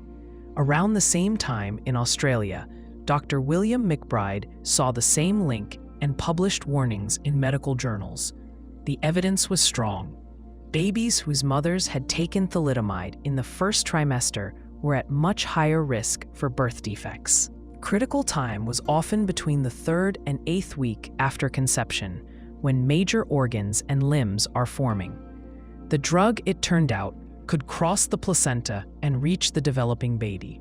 It interfered with blood vessel growth and other processes, leading to severe malformations. As the news spread, governments and drug companies moved to pull thalidomide from the market. Doctors were told to stop prescribing it, and pharmacists took it off their shelves. By the time action was taken, the damage was done. Experts estimate that more than 10,000 babies were born with thalidomide-related defects worldwide. Many did not survive long after birth. Those who did survive often needed major surgeries, artificial limbs, or lifelong care. Their parents faced heartbreak, confusion, and guilt, wondering if they had done something wrong. Many families began to demand answers. They wanted to know why doctors had told them the drug was safe. They also wanted to know why no one had discovered the risk sooner. It soon became clear that the drug had not been tested on pregnant animals and that companies had rushed to market without understanding all the risks. Drug makers had done only the most basic safety checks, mostly looking at short-term effects in adult animals. Some countries escaped the worst of the tragedy thanks to careful review by drug officials. In the United States, the Food and Drug Administration, FDA, received an application to approve thalidomide for sale, but Dr. Frances Kelsey, a medical officer, refused to sign off without more safety data. She noticed gaps in the research and demanded more evidence. Her insistence slowed approval until the birth defect reports appeared. Thanks to her caution, thalidomide was never widely sold in the US, and only a few dozen cases occurred. In countries where the drug was already in use, families affected by thalidomide began to organize. They sued the companies, demanded compensation, and called for new drug safety laws. The tragedy led to sweeping changes in how medicines are tested and approved. Governments required drug makers to test products on pregnant animals and to run better studies before selling new drugs. Regulators insisted on more transparency and stricter oversight. In the United Kingdom and elsewhere, agencies like the Medicines and Healthcare Products Regulatory Agency were created to monitor drug safety. The thalidomide tragedy also changed the relationship between doctors and patients. People wanted more information about what they were taking, and they expected doctors to warn them of possible risks. Patients became more involved in medical decisions, asking questions and demanding evidence. Drug companies began to include detailed warning labels and to monitor side effects more closely after a drug reached the market. For those affected by thalidomide, the impact was lifelong. Many children grew up with severe physical challenges. Some became active in the disability rights movement, pushing for better access, respect, and independence. Others faced prejudice and obstacles, both in daily life and in getting the care they needed. The story of thalidomide helped the world understand the importance of thorough testing and the cost of taking shortcuts. Imagine a young woman in the 1960s, excited to become a mother, but struggling with morning sickness. Her doctor gives her a new medicine that promises relief. She trusts the advice and feels better for a while. Months later, her baby is born with missing limbs. She feels shock, confusion, and grief. The doctors have no clear answers. Only years later does she learn that the medicine meant to help caused the harm. The lessons of thalidomide remain. Every new drug must be tested carefully, not only for its effects on the person taking it, but also on unborn children. Drug regulators demand strong proof before approval and keep watching for problems after a drug goes on sale. Patients and doctors talk more openly about risks, and there is greater respect for caution in medical science. The tragedy showed that medical progress cannot come at the cost of safety. From 1956 to 1970, doctors at the Willowbrook State School in Staten Island, New York, ran a series of studies that would become known as the Willowbrook Hepatitis Study. Willowbrook was an institution for children with intellectual and developmental disabilities. At the time, the school was overcrowded and understaffed. The children lived in close quarters, and disease spread quickly. one of the most common and serious diseases was hepatitis, an infection that attacks the liver. Researchers, led by Dr. Saul Krugman and Dr. Joan Giles, wanted to learn more about hepatitis. They believed that understanding the disease could lead to better ways to prevent it and to create a vaccine. Was already widespread at Willowbrook. Most children eventually caught the infection soon after arriving. The doctors argued that because the children would likely become sick anyway, it was ethical to study the process and try to control it. To run their study, the doctors asked parents for permission to include their children in the research. Many parents did not fully understand what was involved. Some were told that their child would get better care or have a better chance at a spot in the crowded institution if they took part. In reality, the study involved giving children the hepatitis virus on purpose, often by feeding them a mixture containing the virus taken from the stool of infected children. The goal was to track how the disease progressed and to test different ways to prevent or treat it. Doctors divided the children into groups. Some received the virus directly, while others did not. The researchers watched for symptoms: jaundice, fever, nausea, and abdominal pain. They took blood tests and recorded how the disease changed over time. As the studies continued, the doctors began to test vaccine candidates and other treatments, hoping to find a way to protect the children from infection. The children used in the studies were some of the most vulnerable in society. Most could not understand what was happening or give any form of consent. Many had difficulty speaking, reasoning, or making decisions. The responsibility for their care fell to parents, staff, and researchers. The hospital setting made it hard for parents to refuse, especially when doctors said the research could help their child or others in the future. Some parents later reported that they felt pressured to give permission. They worried their child would not get a place in Willowbrook without joining the study. Others trusted the doctors and believed what they were told about the safety and value of the research. Few realized their child would be deliberately made sick. Once the children became infected, they suffered the typical symptoms of hepatitis. Some were very ill, with high fevers, vomiting, and yellow skin or eyes. Others recovered quickly.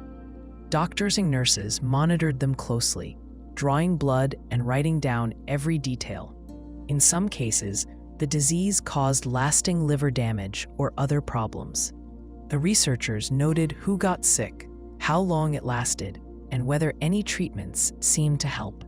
Imagine being a young child in Willowbrook. You may not understand why you are there, or why people in white coats keep taking your blood and watching you so closely. You start to feel sick, nauseous, tired, your stomach hurts, and your skin turns yellow. You want to see your family, but visits are rare. The doctors and nurses are always around, but they never fully explain what is happening. For years, the research went on. Hundreds of children were used in the experiments. The studies were written up in medical journals and shared at scientific meetings. Some doctors praised the work, saying it helped lead to better vaccines and a deeper understanding of hepatitis. Others, however, saw the experiments as deeply unethical. They argued that it was wrong to infect vulnerable children on purpose, no matter what the scientific benefit might be. By the late 1960s and early 1970s, public views on research ethics began to shift. New rules were created to protect research subjects, especially those who could not consent for themselves. After the Willowbrook studies became widely known, many people were shocked and angry. They questioned how doctors could justify putting disabled children at risk for science. Some called for investigations and new laws. In response, the rules for medical research changed. Hospitals and universities created ethics boards to review every study. These boards, known as Institutional Review Boards, IRBs, made sure research projects were safe, fair, and necessary. They insisted on clear, honest consent from patients or their guardians. and special protections for children and people with disabilities. The Willowbrook hepatitis study became a key example in debates about medical ethics. The case raised questions that still matter today. When is it right to use vulnerable people in research? How should doctors balance the hope for scientific progress with the duty to protect patients from harm? What does true informed consent look like, especially when the subjects cannot speak for themselves? The children who lived at Willowbrook often faced other hardships as well. The institution was known for overcrowding, poor conditions, and neglect. Many children had few visitors and little chance for a normal life. The hepatitis study added to their suffering, making them sick for reasons they could not understand. Some grew up with liver problems or health complications that lasted for years. Some researchers argued that the study helped create better hepatitis vaccines and saved lives. But the cost was high for the children and families who were part of it. The experience of Willowbrook shaped new rules for research, showing that protecting the rights and well-being of patients must always come first.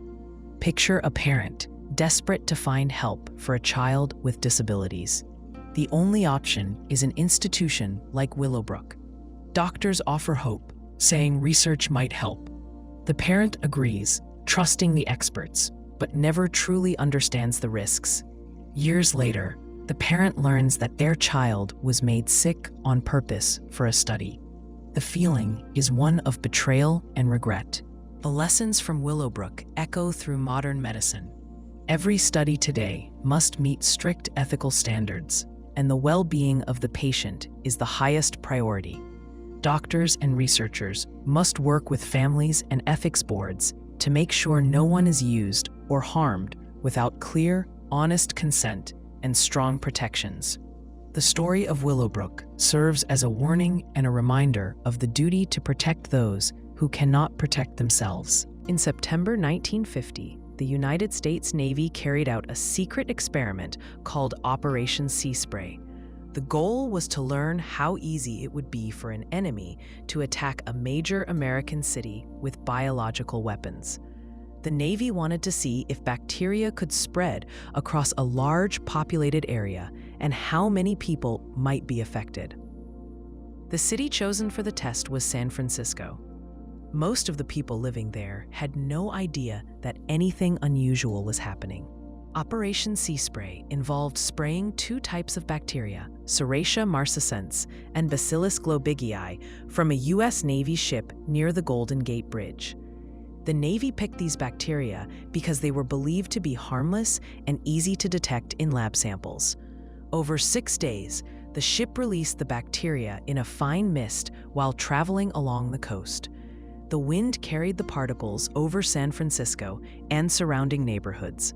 The bacteria settled onto buildings, streets, homes, and into the lungs of people living in the area. Navy scientists tracked the spread of the bacteria by collecting samples from public places around the city. They set up monitoring stations on rooftops and at street level. They also took samples from hospitals and other buildings. By counting the bacteria found in these samples, the Navy could see how far the bacteria had traveled and how many people might have breathed them in. The results surprised the scientists. The bacteria spread far and wide. Nearly every part of San Francisco showed signs of contamination. Experts later estimated that more than 800,000 people, almost everyone living in the city, was exposed to the bacteria during the test. The Navy concluded that a real attack using biological weapons could affect a huge population without anyone knowing right away. The people of San Francisco went about their lives as usual during the test. They did not know that bacteria were being released into the air. They went to work, walked their children to school, shopped at markets, and spent time outside. The Navy did not warn the city government, public health officials, or local doctors. No one was given a chance to avoid exposure or to prepare for possible health effects. After the spraying, doctors at a local hospital noticed something odd. A number of patients developed rare urinary tract infections caused by Serratia marcescens, a type of bacteria not often seen in hospitals at that time. One man, Edward Nevin, became seriously ill and died after the infection spread to his heart. At the time, doctors could not explain the sudden appearance of the bacteria in so many patients. It was years before anyone learned about Operation Sea Spray or connected the illnesses to the secret test. The Navy later said that Serratia marcescens and Bacillus globigii were harmless and not known to cause disease in healthy people. But some people had weakened immune systems, were recovering from surgery, or had other health problems that made them more likely to get sick. Medical experts now know that Serratia marcescens can cause infections in people with certain health conditions, especially if it enters the body through wounds, catheters, or the lungs. The people of San Francisco had no idea they were part of an experiment. No one asked for their consent. There was no effort to warn hospitals to watch for new illnesses or to explain what had happened. The city only learned the truth years later, when details about the test became public in the 1970s. Many people were shocked and angry to learn that the government had used them as unknowing subjects in a biological warfare test. Operation Sea Spray was not the only experiment of its kind. In the 1950s and 1960s, the U.S. military carried out similar tests in other cities, subway systems, and public spaces. The goal was always the same: to see how a biological attack might work and to test the country's ability to detect and respond to it. Most of these tests were done in secret and without informing the people who might be affected. Imagine walking through the streets of San Francisco on a cool September morning in 1950. You notice nothing unusual. You breathe in the fresh air, never knowing that tiny droplets of bacteria are drifting down from above. A week later, someone in your family falls ill with an unusual infection. Doctors struggle to explain the cause. You never suspect that the government played a role. In the years that followed, some people developed health problems and wondered if the spraying was to blame. Lawsuits were filed by families who believed the test caused sickness or death. Some survivors of Edward Nevin's family sued the government, but the courts ruled that the government was protected from liability for acts carried out in the name of national defense. The story of Operation Sea Spray changed how the public viewed secret research and government transparency. People demanded new rules to protect their rights and safety. In the decades that followed, Congress passed laws that required informed consent for most human research and made it harder for the government to run secret experiments that could affect the public. Operation Sea Spray became a symbol of what can happen when scientific curiosity and military goals are put ahead of people's basic rights. The Navy scientists learned a great deal about how bacteria could spread in a city, but they also put the health and trust of thousands at risk. The people of San Francisco were never told the full story until long after the fact. The experiment left behind questions about how much citizens should trust their government and what kinds of protections are needed to keep such tests from happening again. In the 1960s, the Addiction Research Center, ARC, in Lexington, Kentucky, ran a series of drug studies that included the use of LSD on prisoners. The ARC was both a research facility and a federal prison, known for treating people with drug addictions.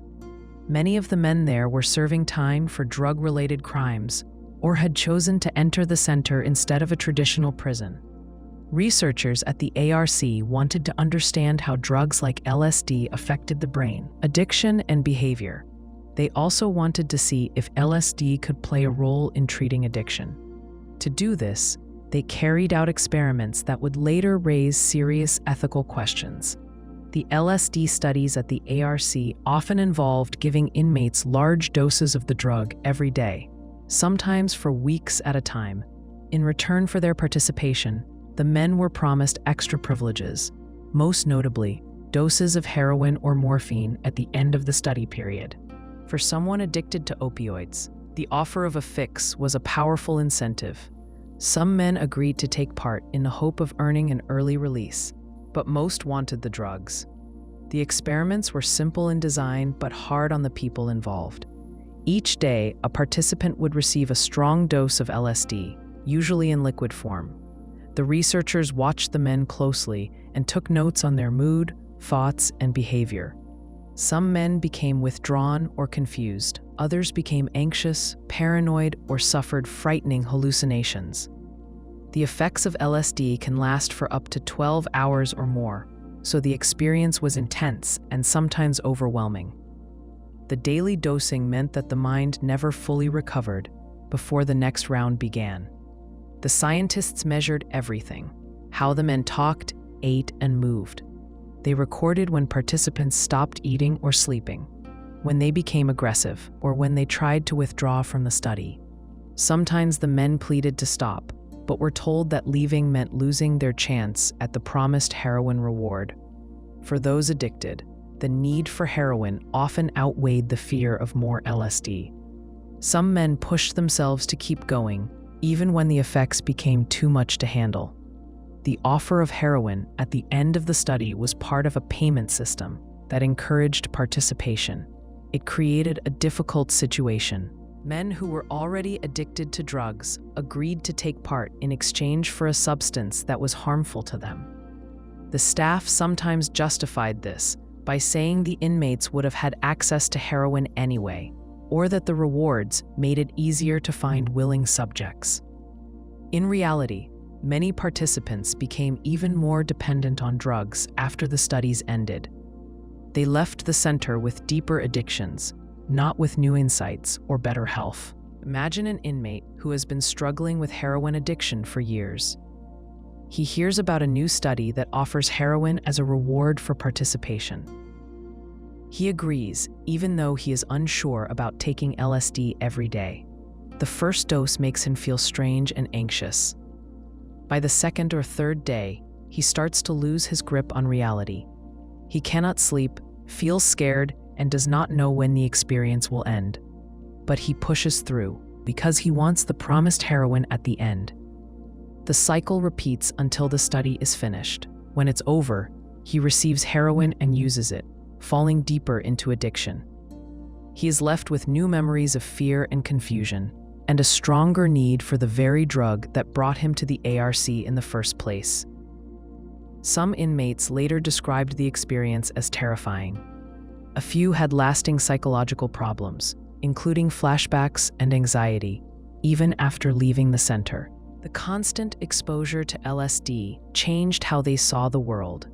Some struggled to trust people or felt disconnected from reality. Others became more depressed or withdrawn, losing hope for recovery. The researchers at ARC published papers about their findings. They described how LSD changed mood and behavior, but they often used medical jargon and avoided talking about the suffering of the subjects. Most of the reports focused on data and statistics. There was little discussion about whether it was right to use addiction as a tool to encourage participation, or what happened to the men after the studies ended. At the time, the ARC was not the only place running drug studies with prisoners. Across the United States, researchers used prisons as convenient places to find subjects for medical research. Prisoners were seen as captive populations who could be offered rewards or privileges to take part in risky studies. Many had little power to say no or to demand better protection. Few understood the risks or knew what the drugs might do to their bodies or minds. Over time, the ethics of such studies came into question. Medical professionals and the public began to ask whether it was right to offer heroin to addicts as payment, or to expose vulnerable people to dangerous drugs without strong safeguards. They wondered if the promise of drugs made true consent impossible, since addiction can drive people to agree to almost anything for the chance to use again. As a result, new rules were created to protect prisoners and others from exploitation in research. Today, studies involving drugs or other high-risk treatments require full informed consent, careful oversight, and strong protections for those taking part. Researchers must show that their work is necessary, fair, and as safe as possible. Payment systems based on harmful drugs are no longer allowed. The LSD experiments at the Addiction Research Center are now seen as a warning about the risks of using vulnerable people in research, especially when their needs or weaknesses can be used against them. The men who took part were not simply subjects. They were people trying to survive addiction and incarceration. Megu left with deeper problems than when they arrived, and their stories became part of the push for better ethics in medical research. Their experience showed that even in the name of science, there must be limits on what is allowed, and a duty to protect those who cannot protect themselves. In late 2018, the world learned that a Chinese scientist, Jiankui, had created the first gene-edited babies. He used a tool called CRISPR-Cas9 to change the DNA of human embryos with the goal of making the children resistant to HIV. This announcement shocked scientists, doctors, and the public. Many experts called the work reckless and unethical. For the first time, the promise and danger of gene editing in humans became a reality, raising new questions about safety, consent, and the future of science. Jiankui worked as a researcher at a university in Shenzhen, China. He focused on using CRISPR, a powerful gene-editing technology that can make precise changes in DNA. CRISPR works like a pair of molecular scissors, cutting the DNA at a chosen spot and allowing scientists to add, remove, or change a gene. The technology had already been used in plants, animals, and some human cells, but never in embryos destined to become living children. He recruited couples in which the father was living with HIV and the mother was not. His plan was to edit a gene called CCR5 in their embryos. This gene codes for a protein on the surface of white blood cells.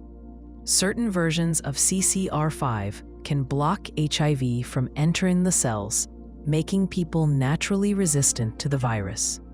He hoped that by disabling this gene, the children would never catch HIV from their fathers, even if exposed later in life. The couples agreed to take part in the project. Jiankui used in vitro fertilization, IVF, to create embryos from their eggs and sperm. Before implanting the embryos in the mothers, he used CRISPR to cut and change the CCR5 gene. He checked the DNA in the lab and picked embryos where the gene had been edited. 2 women became pregnant. In November 2018, he announced that twin girls called Lulu and Nana had been born. A 3rd child was born later from the same study. The news broke at an international meeting on human genome editing in Hong Kong. Most scientists in the audience were stunned. Many were angry. They had expected that it would take years or decades before anyone tried to edit human embryos in this way. In many countries, it is illegal to use gene editing on embryos that will become babies. Experts worry about unknown risks, such as off-target changes, where CRISPR cuts the wrong gene, mosaicism, when not all cells are edited, and long-term health effects that could be passed to future generations. Jiankui did not follow the usual rules for research. He did not get proper approval from ethics committees. He did not tell hospital leaders or government officials the true purpose of his work. The parents who took part did not fully understand the risks or the fact that the changes could be inherited by their children's children. Many details were kept secret. Some scientists who reviewed He's draft papers said the data showed problems with the editing, mistakes that could harm the children in ways nobody could predict. Most researchers believe that gene editing in embryos is not ready for use in humans. Even small mistakes can have big effects, such as new genetic diseases, cancer, or health issues that appear years later. Scientists also worry about designer babies, children chosen or edited for traits like intelligence, height, or appearance. rather than for medical reasons. This raises deep questions about fairness, consent, and the right of a child to a normal, unplanned life. Imagine being the parents of the gene-edited twins. You want to protect your children from HIV, a disease that carries stigma and health risks in China. A doctor tells you there is a new way to make your babies immune. You trust the science, but you are not told about the full risks or the global debate over gene editing. After your twins are born, the world's media descends on your family.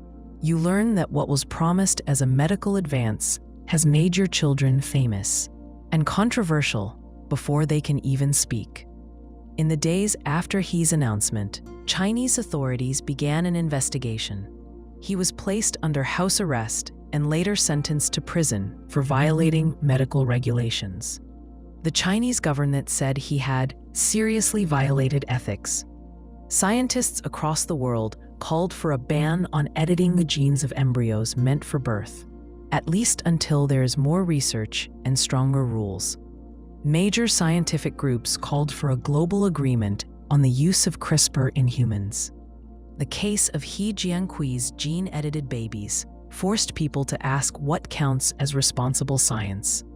Until then, gene editing had mostly been used in animals or adult humans with serious disease, not in embryos. Even when gene therapy was used in adults, patients had the right to understand the risks and to say yes or no. In this case, the main subjects, the babies, had no say at all. The changes made to their DNA will stay with them all their lives and might be passed on to their own children. The ethical concerns were not just about safety. Many experts pointed out that there are other, safer ways to prevent HIV in children, such as screening sperm, using antiretroviral drugs, and good medical care. Editing an embryo's genes was not needed to protect the babies from HIV. The main benefit was to science, not to the children or families. After the news broke, doctors and scientists around the world called for stronger laws and clearer guidelines. They argued that any step toward changing the human genome must be open, cautious, and based on clear need, not on one person's ambition. Research should be reviewed by independent experts and must have the full, informed consent of everyone involved. New medical advances must always be balanced with respect for human dignity and the possible impact on future generations. The story of Jiankui's gene-edited babies remains a turning point in the history of genetics. It showed the power of CRISPR and the dangers of rushing into new territory without thinking through the consequences. The case is now discussed in classrooms and ethics boards around the world as people decide what role gene editing should play in the future of medicine and society. The children born from this experiment will grow up in a world still debating the meaning and limits of science. In the 1960s, the Louise Wise Services Adoption Agency in New York City took part in an experiment that would affect the lives of many children and families for decades. The agency worked with a group of psychiatrists and psychologists led by Dr. Peter Neubauer. Together, they set out to study the roles of nature and nurture, how much of who we become is shaped by our genes and how much by our environment. To do this, they used a method that today would be widely condemned. They deliberately separated identical twins, and in some cases, triplets at birth, placing each child with a different adoptive family. None of the children or their adoptive parents were told that their child had an identical sibling. The agency and researchers believed that by raising genetically identical children in very different homes, they could measure how much upbringing changed personality, intelligence, and health. For this plan to work, secrecy was key. When a family adopted a baby, staff from Louise Wise sometimes said that it was best for the child's adjustment not to have siblings close in age. In reality, this was often an excuse to keep twins apart for the sake of the study. As part of the research, each child's adoptive family was carefully selected. Researchers matched some children with wealthy parents, others with working-class families, and some with middle-class homes. The aim was to create as many differences as possible in environment, parenting style, and home life. After adoption, the families agreed to regular visits from psychologists, social workers, and other experts. They were told the visits were routine follow-ups to check on the children's development. The real reason, to gather data for the secret twin study, was never shared. The researchers visited the families every year, sometimes more often, and conducted interviews, intelligence tests, and personality assessments. They filmed the children, measured their reactions to stress, and asked detailed questions about their behavior and feelings. Every piece of information was recorded and stored. The children, and even their parents, grew used to these visits and often did not suspect anything unusual.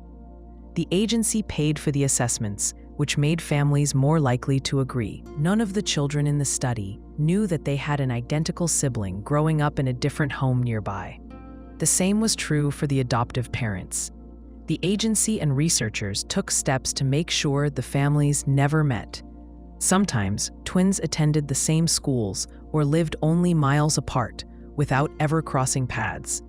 When adoptive parents asked if their child had siblings, they were often told there were none, or given vague answers. The truth was hidden for decades. Imagine growing up as an only child, never knowing you had a twin. You might wonder about certain feelings or traits that seem to come from nowhere. You might be told by friends that you look just like someone else they know. But when you ask your parents, they reassure you that there is no one like you. Meanwhile, somewhere nearby, your identical sibling is living a parallel life, growing up with different parents, in a different kind of home, facing different joys and struggles. The study continued into adulthood. Many twins and triplets did not discover the truth until they were adults, sometimes by accident. A few found each other by chance. One famous case involved triplets who met as young adults and realized they had been separated as infants and studied in secret. When they started asking questions, they found others with similar stories. These meetings were filled with shock, joy, and grief for the years lost and the secrets kept. The researchers kept most of their records sealed for decades. When families or reunited twins tried to get answers, they faced legal barriers and vague explanations. Some files remain locked to this day, only available in redacted form or after long waiting periods. Many participants never learned the full details of what had been done to them. The effects of the separation were deep and lasting. Some twins reported feeling that something was missing in their lives, even before they knew why. When they finally met their siblings, many felt an instant bond and saw uncanny similarities in mannerisms, interests, and appearance. Others felt anger and betrayal at being used in an experiment without their knowledge or consent. For some, the years apart meant they could never fully close the gap. The lost time could not be recovered. The adoptive parents were also affected. Many felt betrayed by the agency and researchers they had trusted. They believed they were providing a loving home to a child who needed one, not taking part in a secret experiment. Some worried that their parenting had been judged, or that their children had suffered because of choices made without their input. The psychologists involved in the study argued that it could reveal important truths about human development. They published papers on nature versus nurture, describing the differences and similarities between the separated twins. They avoided using names or details that would identify the children.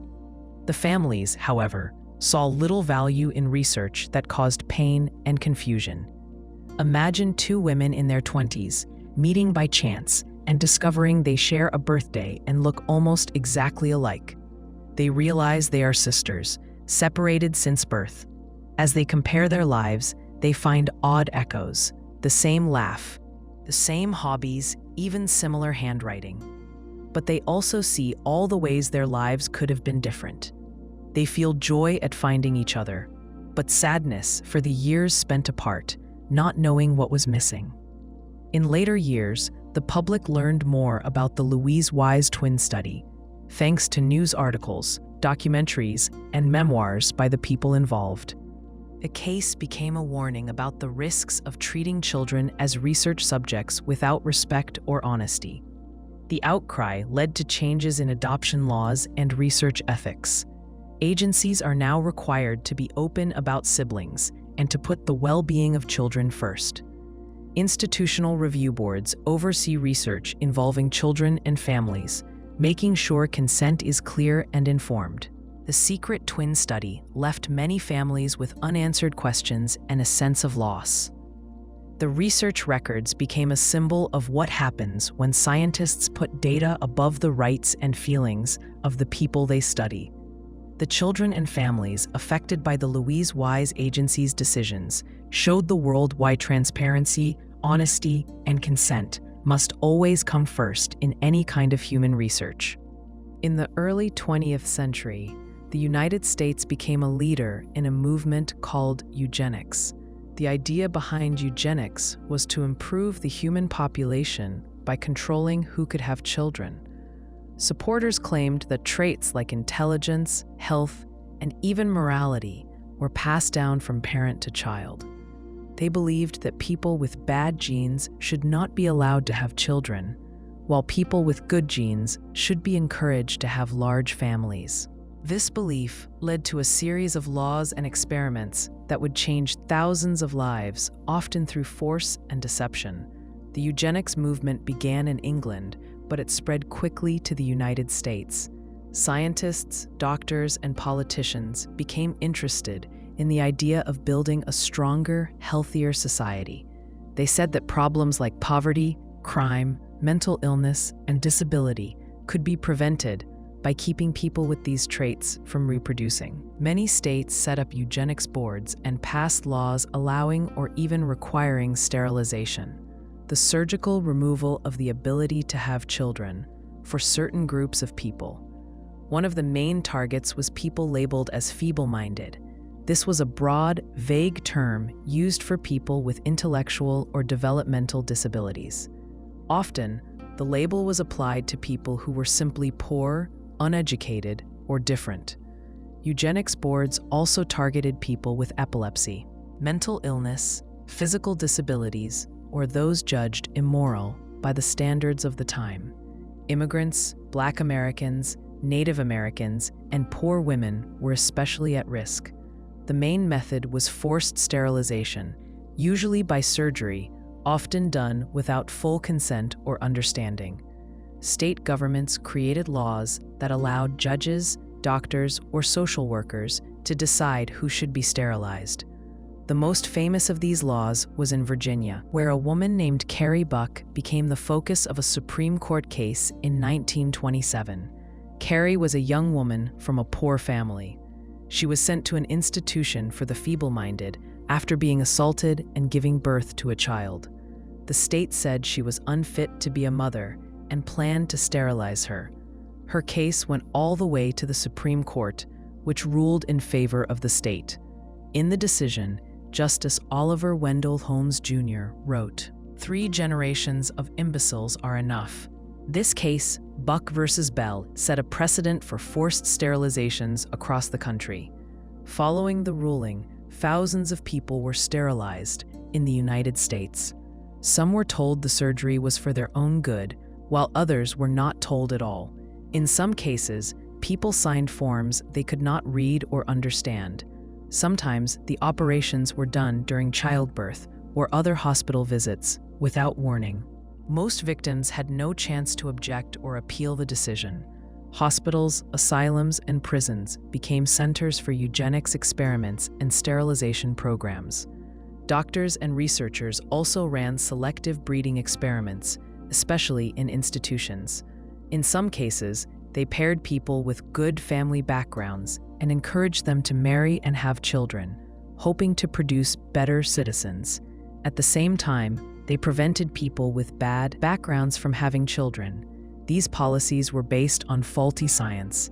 Today, we know that most human traits are shaped by a mix of genes, environment, and experience. But at the time, Many believed that breeding out certain traits could solve social problems. Eugenics fairs and contests became popular.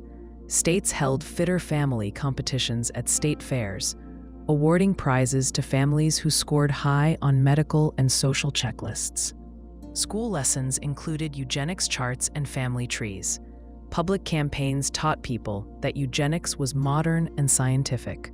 Newspapers and magazines published stories praising sterilization and selective breeding as progress. The movement attracted support from leading scientists, educators, and politicians.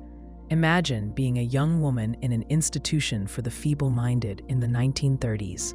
You may have a learning disability, or simply come from a poor family. One day, a doctor tells you that you need surgery to help you get better.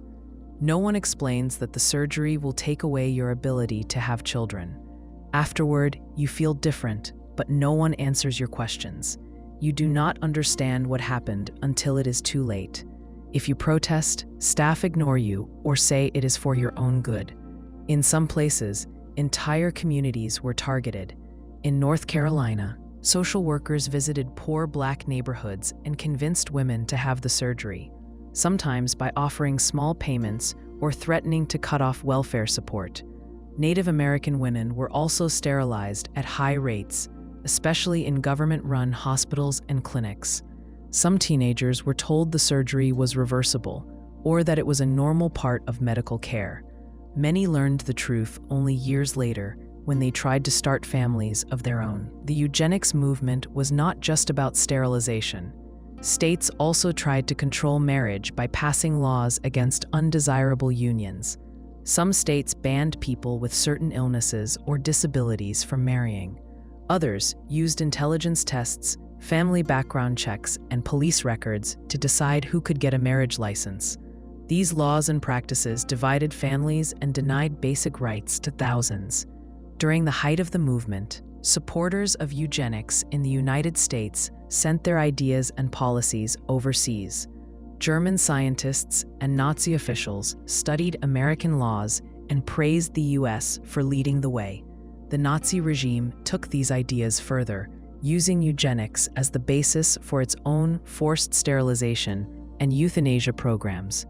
After World War II, as the horrors of Nazi medical crimes became clear, many Americans began to question the ethics and science of eugenics.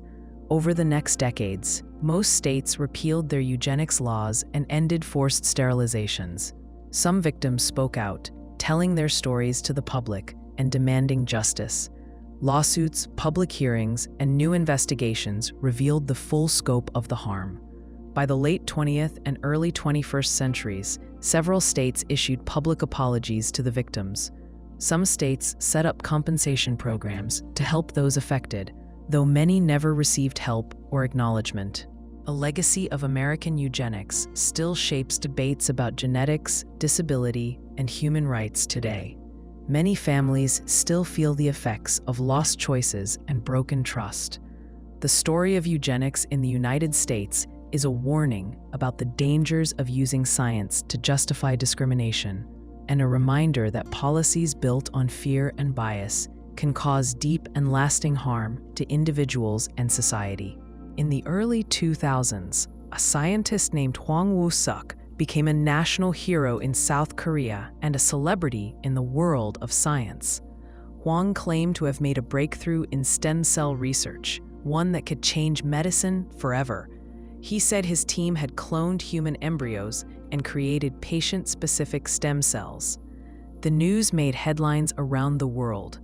Doctors, scientists, and people with serious illnesses saw hope for new treatments for diseases like Parkinson's, spinal cord injury, and diabetes. Stem cells are special cells that can develop into almost any type of cell in the body. Scientists have long hoped to use them to repair damaged tissues or cure diseases. One of the biggest challenges was to create stem cells that would not be rejected by a patient's immune system. Cloning a patient's own cells to make stem cells could solve this problem. Hwang said he had done exactly that. He claimed his team could take a patient's skin cell, insert its DNA into a human egg, and grow a stem cell line matched to that patient. In 2004 and 2005, Hwang and his team published 2 research papers in the prestigious journal Science. In the first paper, they claimed to have created the world's first cloned human embryos and extracted stem cells from them.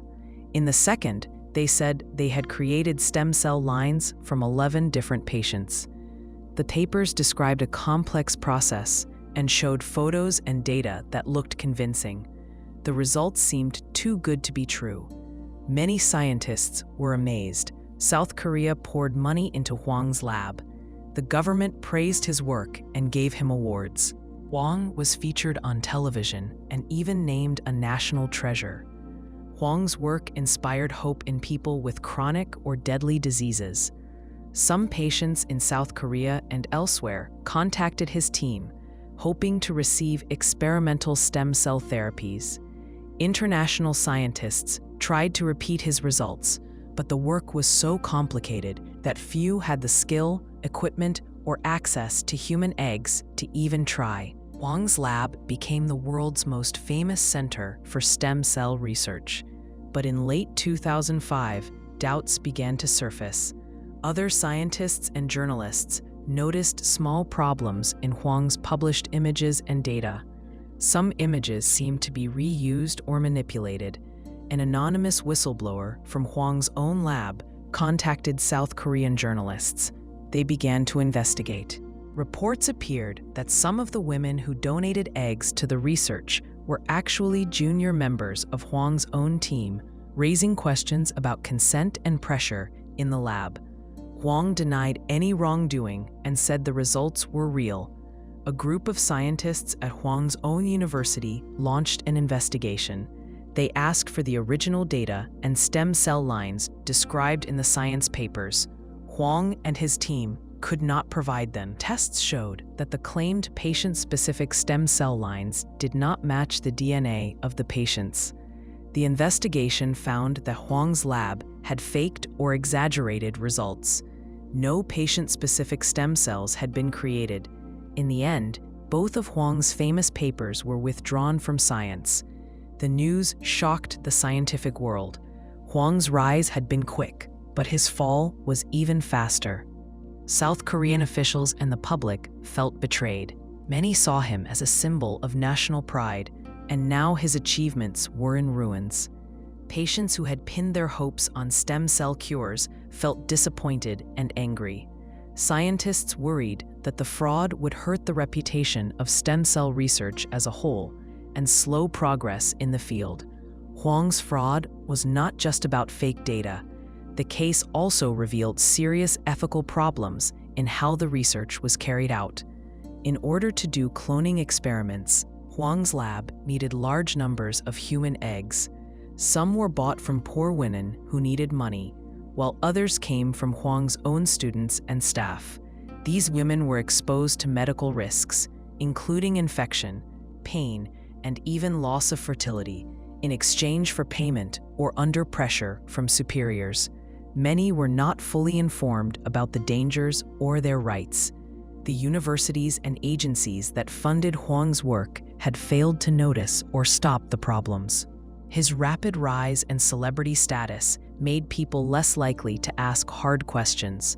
Some of Hwang's collaborators may have felt pressured to go along with the fraud, or looked the other way when they saw signs of trouble.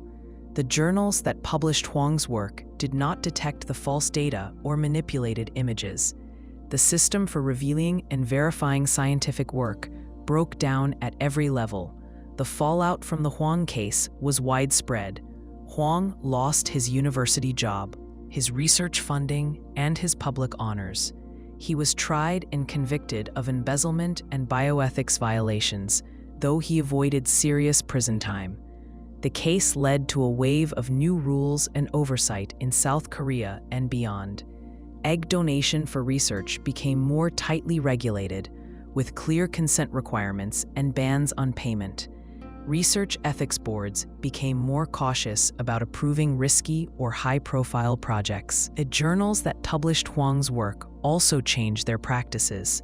Science and other leading journals began to demand more raw data. better image analysis and stronger evidence before publishing groundbreaking claims. Other scientists in the stem cell field faced greater skepticism. Researchers realized that strong results need to be confirmed by others before being accepted as fact. Imagine being a young woman working in Hwang's lab, asked by your boss to donate your eggs for a world-famous experiment. You may feel honored or pressured, unsure if you can say no. Later, you learn the results were fake and that your risk and suffering were for nothing. Or imagine being a patient with a serious disease, hearing news of a possible cure, only to find out it was a lie. The Hwang Woo-suk scandal is now taught in science and ethics courses around the world. It serves as a reminder that the drive for fame, funding, or national pride must never outweigh honesty and respect for patients and research subjects. Science moves forward through careful work, clear evidence, and open debate, not by shortcuts or false promises. The lessons of Hwang's fraud helped make the field of stem cell research stronger and more transparent, but the harm to trust and to those involved still lingers. In recent years, scientists have learned how to make embryo-like structures in the lab using stem cells without needing sperm or eggs. These structures are called artificial embryos or synthetic embryos. They are not made by joining a sperm and an egg in the usual way. Instead, scientists start with stem cells, which are special cells that can turn into any type of cell in the body. By placing these cells in just the right environment and giving them the right signals, the cells begin to organize themselves and form clusters that look and behave like very early embryos. The reason researchers make synthetic embryos is to study how life begins. The first days after fertilization are full of complex changes. Cells start to divide, organize, and take on different roles. Small mistakes in this stage can lead to miscarriage, birth defects, or infertility. Real human embryos are hard to get and raise many ethical questions, so scientists wanted another way to explore the mystery of early development. Artificial embryos give them a model they can study in detail, test medicines on, or use to learn more about disease. Labs have made synthetic embryos using mouse cells, monkey cells, and more recently, human cells. For example, researchers can take skin cells, turn them back into stem cells, and then encourage those stem cells to form an embryo-like structure. These artificial embryos often form some of the same basic layers and tissues as a real embryo, including the first signs of what will become the brain, heart, and other organs. The structures can even implant in lab dishes, mimicking how an embryo would attach to the wall of the uterus. The process usually starts with three main types of stem cells: those that would become the embryo itself, those that help form the placenta, and those that support other early tissues. By mixing the right types of stem cells together and giving them precise growth signals, the cells self-organize. They group together, start to divide, and form shapes seen in natural embryos at a very early stage. Sometimes, the scientists use tiny 3D scaffolds or soft gels to help the cells stick together and form the right structure. Researchers have been surprised at how closely synthetic embryos can match some stages of natural development. For example, in mouse studies, some artificial embryos have developed beating heart cells, early brain tissue, and the start of a spinal cord. In a few cases, when these mouse artificial embryos were transferred into a female mouse's womb, they even began to grow for a short time, although none developed into live animals. When it comes to human synthetic embryos, the research is more limited and cautious.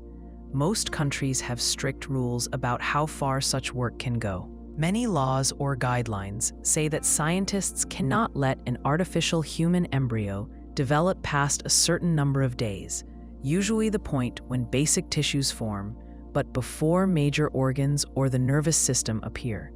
This is often called the 14-day rule. The limit is meant to allow research without crossing lines most people agree should not be crossed. The ability to create artificial embryos has led to intense ethical debate. Some people worry that these structures are too much like real embryos and deserve the same respect. Others say that as long as the structures cannot develop into a person, they are just tools for science, not early human life. There is no simple answer, because even experts do not fully agree on what counts as an embryo and what does not. The debate grows as the science advances. One concern is whether artificial embryos might someday be used for purposes beyond research, such as creating children without sperm or eggs, or growing organs for transplant. Some people worry about the possibility of designer embryos, where genes are chosen or changed at will. Others worry that artificial embryos could be misused, either in secret labs or for commercial gain. Scientists and ethicists agree that strict oversight, clear laws, and open discussion are needed to guide this new field. Imagine being a scientist in a lab, working with a dish of stem cells. You add chemicals and adjust conditions until the cells start to form a cluster. You watch under the microscope as the cluster organizes itself, forming layers that mimic those in a natural embryo. Over the next days, you see the beginnings of a primitive brain, a beating heart, and other signs of life. You know this structure cannot become a person, but it acts so much like an early embryo that you feel both excitement and concern. For some, artificial embryos are a powerful tool. Researchers can study genetic diseases, test new drugs, or see how certain mutations affect development. Pharmaceutical companies hope to use artificial embryos to check the safety of medicines before trying them in real pregnancies. Scientists can also study why some pregnancies fail, hoping to reduce miscarriages and improve fertility treatments. For others, the creation of embryo-like structures raises deep questions. Is there a point when a synthetic embryo should have legal or moral protection? Who gets to decide how far this research should go? What rules are needed to prevent abuse or exploitation? These are not easy questions, and different countries have made different choices. Some allow more freedom for research, while others ban the creation of artificial embryos altogether. The work also affects how we think about the start of human life. Traditionally, life was said to begin at fertilization, when sperm meets egg. Now, scientists can start the process with just skin cells and a set of instructions. This challenges old ideas and forces society to rethink some basic assumptions about reproduction and identity. Imagine a patient with a rare genetic disease that causes early miscarriage. Doctors could use artificial embryos to see how the disease affects development and test new treatments. Or picture a company offering to use your own skin cells to create a model embryo for studying your risk of certain diseases. The technology opens new doors for medicine, but also for questions about privacy, consent, and the limits of science. As research with synthetic embryos continues, labs and governments are creating new guidelines. Most agree that experiments should be transparent, reviewed by ethics boards, and subject to strict time limits. Scientists must explain their work clearly and avoid overpromising what artificial embryos can do. The public is asked to join the conversation, so the rules reflect society's values and concerns. Artificial embryo creation is a new frontier in biology. The ability to make embryo-like structures from stem cells without sperm or eggs is a powerful tool for science, but it also brings tough ethical questions. As the research moves forward, the challenge will be to balance the need for knowledge and cures with respect for life and society's shared values. In the early 1940s, the United States launched a secret project called the Manhattan Project. The goal was to build an atomic bomb before Nazi Germany or Japan could develop one.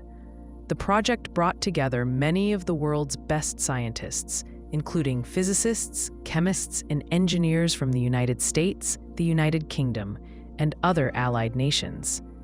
It became one of the largest and most expensive scientific efforts in history. The Manhattan Project was set up at several locations.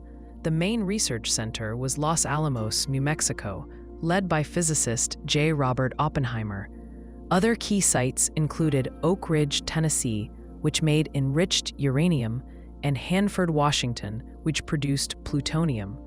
Thousands of people worked on the project, most not knowing what they were helping to create. Security was tight. Workers used code names and kept quiet about their jobs, even with family and friends. The scientists faced huge challenges. They had to figure out how to split the atom, specifically, how to trigger a chain reaction that would release massive amounts of energy. Early in the project, some scientists worried about the risks. Theoretical physicists calculated the chance that the explosion of an atomic bomb might set fire to the Earth's atmosphere. They wondered if the intense heat from a nuclear blast could cause the nitrogen in the air to fuse and start a runaway reaction, burning all the air on Earth. The odds were very low, but the idea was terrifying. To study this risk, scientists performed more calculations and shared their findings with project leaders. Edward Teller, a physicist on the team, raised the question directly with Oppenheimer and others. They ran the numbers and decided the risk was extremely small, but could not say it was zero. They moved ahead with the work, feeling that stopping the project might let the enemy win the war. Still, some team members worried quietly about the possible outcome of the first nuclear test. The scientists developed two main types of atomic bombs. The first, called Little Boy, used uranium and a gun-type design. The second, called Fat Man, used plutonium and an implosion design. Both required solving many technical problems, from purifying nuclear material to designing the triggering system. The scientists built test models and ran experiments in the desert. They worked long hours, pushing the limits of their knowledge and the technology of the time. By mid-1945, the team was ready to test the first atomic bomb. The site chosen was a remote desert area near Alamogordo, New Mexico, known as the Trinity site. Scientists and soldiers built a steel tower to hold the bomb and set up equipment to measure the blast, heat, and radiation. On the night of July 15, 1945, project leaders gathered to watch. Some waited in bunkers. Others stood miles away with dark goggles. At 5:29 a.m. on July 16th, the bomb exploded. The flash lit up the sky brighter than the sun, and a shockwave raced across the desert. The explosion left a glassy crater and created the first mushroom cloud in history. Scientists cheered, hugged, and wept. Some felt relief that the world had not ended. Others felt a deep sense of dread at what they had created. Oppenheimer later recalled a line from Hindu scripture, "Now I am become death, the destroyer of worlds." After the Trinity test, the U.S. military prepared to use the new weapon to end World War II. In August 1945, atomic bombs were dropped on the Japanese cities of Hiroshima and Nagasaki. The destruction was unlike anything seen before. The bombs killed tens of thousands of people instantly and left many more suffering from burns, radiation, and injuries. Japan surrendered soon after, bringing the war to a close. The scientists of the Manhattan Project had mixed feelings about their achievement. Some believed the bomb had saved lives by forcing a quick end to the war. Others were horrified by the suffering and loss of civilian life. Several leading scientists, including Oppenheimer, called for strict control of nuclear weapons and international agreements to prevent further use. They knew that their work had changed the world forever. The project also left a legacy of ethical questions. Was it right to move forward with such a powerful weapon, knowing there were unknown risks? Did the scientists have a duty to refuse? Or were they right to push ahead in the face of possible disaster? The debates continued for decades, shaping public opinion and science policy. Imagine being a young scientist at Los Alamos, tasked with solving new problems every day. You know you are working on something big, but you cannot tell anyone outside the lab. You work alongside brilliant colleagues, sharing ideas and fears late into the night. In quiet moments, you wonder if the calculations about burning the atmosphere are right, or if you might be part of something that ends the world. When the day of the test arrives, you watch from a distance, heart pounding. The explosion is more powerful than you imagined. You feel both pride and fear. The Manhattan Project pushed science and engineering to new heights. It created not just the atomic bomb, but also advances in physics, chemistry, computing, and material science. It showed the power of teamwork and the dangers of secrecy. It changed how nations saw war and peace, and it made scientists more aware of their responsibilities. The worry that the first bomb might ignite the Earth's atmosphere never came true, but it showed the serious risks that come with new technology. Scientists had to rely on their best calculations and judgment, knowing there was no turning back once the test began. The story of the Manhattan Project is a lesson in what can happen when science, fear, and ambition come together under the pressure of war. The work shaped the modern world, for better and for worse, and set the stage for debates about science, ethics, and the limits of human power. In 2008, scientists at CERN, the European Organization for Nuclear Research, prepared to switch on the Large Hadron Collider, LHC, near Geneva, Switzerland. The LHC is the world's largest and most powerful particle accelerator. Its goal is to smash tiny particles together at very high speeds to study the basic building blocks of matter. Scientists hoped the collider would help answer big questions, such as why matter has mass or how the universe began. The project involved thousands of researchers from all over the world and took decades to build.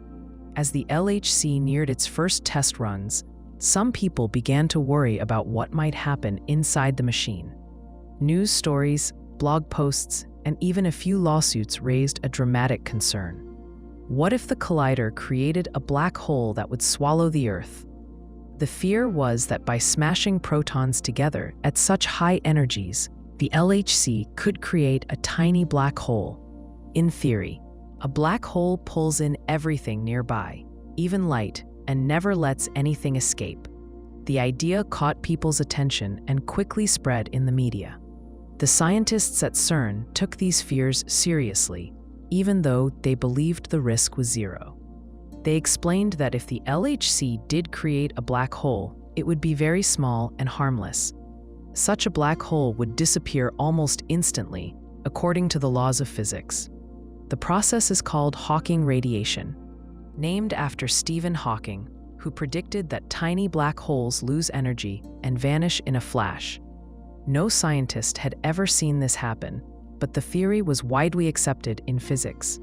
To reassure the public, CERN published safety reports. Teams of independent experts reviewed the research. They pointed out that cosmic rays, particles from space, hit Earth's atmosphere every day at energies even higher than those in the LHC. If it was possible to make a dangerous black hole this way, Earth would have vanished long ago. Scientists also showed that the math did not support runaway reactions or other disaster scenarios. Despite these explanations, a few critics remained unconvinced. Some filed lawsuits in Europe and the United States, hoping to delay or stop the collider's startup. One lawsuit in Hawaii argued that the LHC might destroy the planet.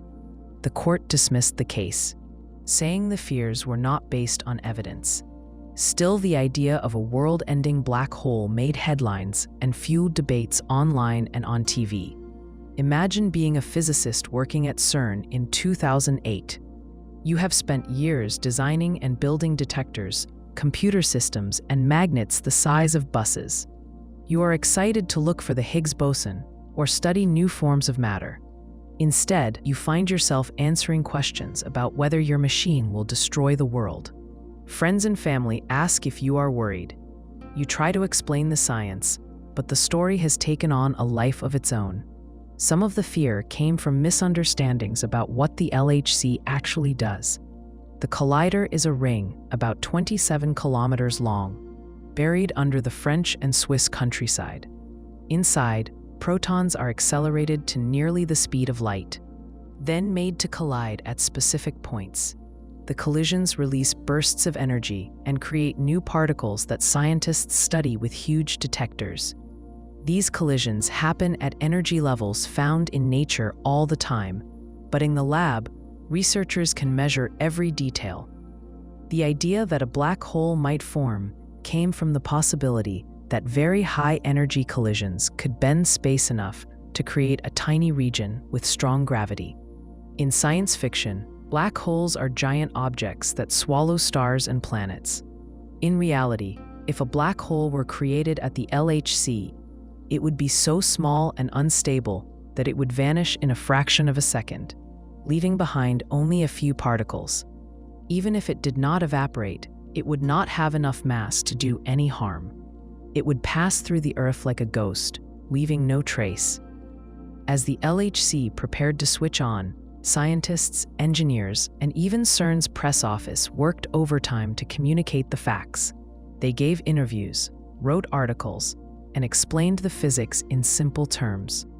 They compared the collider's collisions to the cosmic rays that hit the atmosphere and showed that nothing bad had ever happened as a result. They reminded people that science moves forward by testing ideas, taking care, and sharing results openly. On September 10, 2008, the LHC started up for the first time. Scientists watched from control rooms as beams of protons raced around the tunnel. The world did not end. The collider ran into technical problems soon after, including a major fault in one of its magnets. But these were mechanical, not cosmic. The LHC was repaired and restarted in 2009. Over the next years, it made important discoveries, including finding the Higgs boson in 2012, a key piece of the standard model of particle physics. The fears about black holes faded as it became clear that the collider was safe. Scientists used the attention as a chance to talk with the public about how science works and how risk is managed. They explained that careful safety studies, open debate, and honest communication are part of any big experiment. They also pointed out that scientific progress sometimes brings new fears, but that evidence and reason are the best guides. The episode showed how science, media, and public opinion can interact in unexpected ways.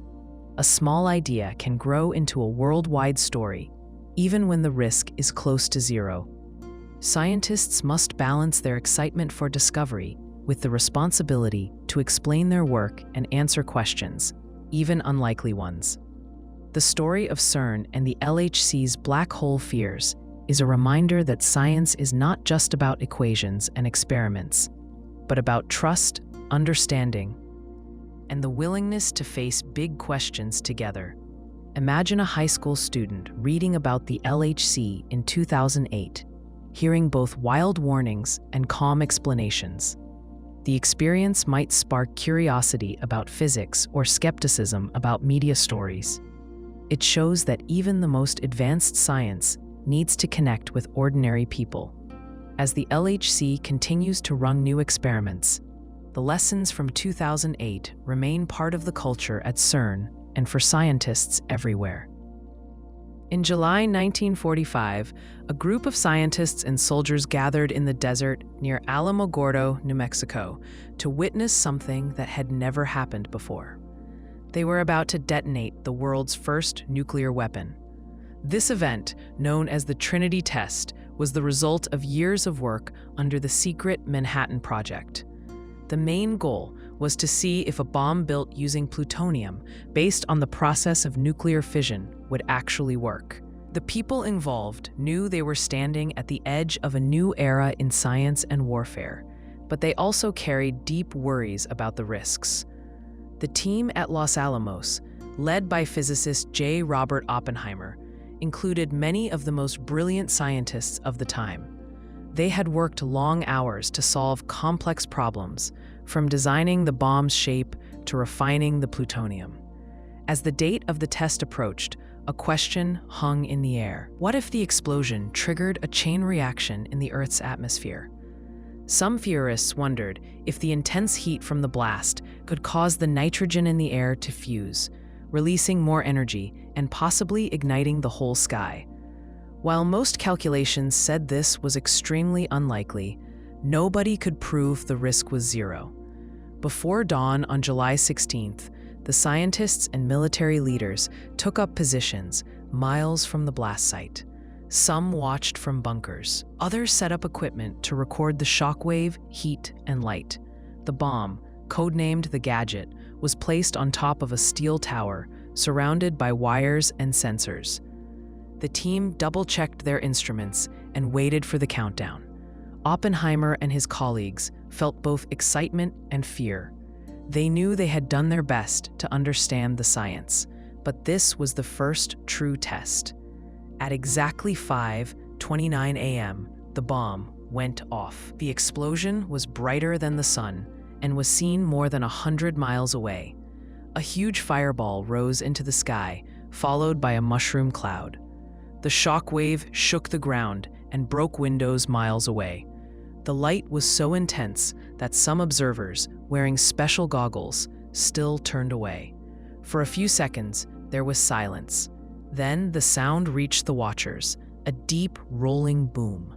The results of the Trinity test stunned everyone present. The explosion released the energy of about 20,000 tons of TNT. The sand beneath the bomb melted into glass, creating a greenish substance later called trinitite. Scientists ran outside to see the aftermath, checking the crater, collecting samples, and measuring radiation. Some cheered or hugged each other, feeling relief that the bomb had worked. Others felt a chill, knowing that this power could destroy entire cities. A few days after the test, the results were sent to military and government leaders. The bomb's success meant that atomic weapons could be used in the war with Japan. Less than a month later, atomic bombs were dropped on Hiroshima and Nagasaki, leading to the end of World War II. The scientists at Los Alamos knew that their invention had changed the course of history, but many wondered about the cost. The fear that the bomb might ignite the atmosphere was not just a passing worry. In the months leading up to Trinity, physicist Edward Teller raised the concern in meetings with Oppenheimer and other leaders. Some scientists did calculations to see if the heat from the bomb could set off a runaway reaction in the air. They concluded the risk was very low, but they were honest about the small chance that something unexpected could happen. Even as the countdown began, some wondered if the world might end in a flash of light. The Trinity test was carried out with tight security. Few outside the project knew what was happening in the New Mexico desert.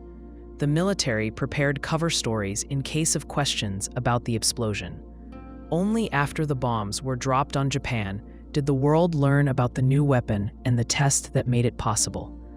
The people involved in Trinity felt a mix of pride, shock, and uncertainty. Some felt they had ended the war and saved lives by forcing a quick surrender. Others felt guilt or sorrow for the destruction that followed. Oppenheimer, in particular, struggled with the moral weight of the invention. He famously quoted from Hindu scripture, "Now I am become death, the destroyer of worlds." The words captured the sense that the scientists had unleashed a force they could not fully control. Imagine being a young scientist at the test site, standing in the desert with your colleagues. You know you are about to see something that no one in history has ever witnessed. You have spent months solving math problems, running experiments, and worrying about every detail. Now, as the countdown begins, you hold your breath. The explosion is beyond anything you imagined, blinding, deafening, shaking the ground beneath your feet. In that moment, you know that nothing will ever be the same. After the test, the team studied the effects on the land, air, and people nearby. Radiation spread for miles, and some soldiers and workers received higher doses than expected. The lessons learned from Trinity shaped later nuclear tests and safety rules. The test also began a global debate about nuclear weapons, arms control, and the responsibilities of scientists. The Trinity test marked the start of the nuclear age. It showed that science could unlock great power, but also great risk. The uncertainty about igniting the atmosphere was a symbol of the unknowns that come with pushing the limits of knowledge. The people who built and witnessed the first nuclear explosion knew they had stepped into new territory, where even careful planning could not guarantee safety. Their experience became part of the long story of how science, war, and ethics are forever linked. The Philadelphia experiment is one of the most famous stories in American conspiracy lore. According to the legend, the U.S. Navy tried to make a warship invisible in 1943. The ship in question was the USS Eldridge, a destroyer escort said to be docked at the Philadelphia Naval Shipyard.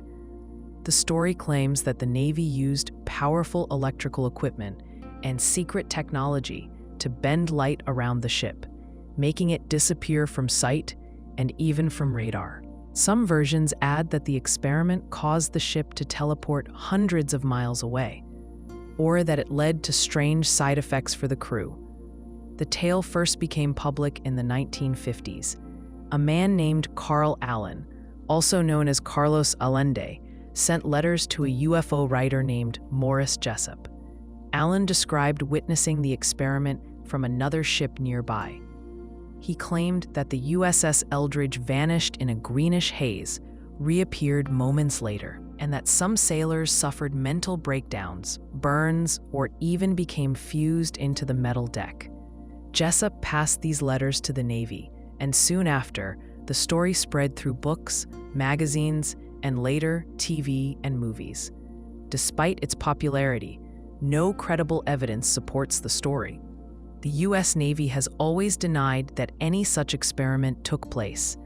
Records show the USS Eldridge was not in Philadelphia at the times described. Its service history matches normal naval operations, with no mention of secret technology or unusual events. None of the ship's crew ever reported seeing anything strange. The logs show only standard activities for a warship during World War II. The science behind the Philadelphia experiment does not hold up. The legend says the Navy used electromagnetic fields to make the ship invisible or to teleport it. In reality, no known technology, then or now, can bend light on a large scale to hide a ship, much less move it through space. Some versions claim the Navy was testing Einstein's unified field theory, a real but unfinished idea in physics.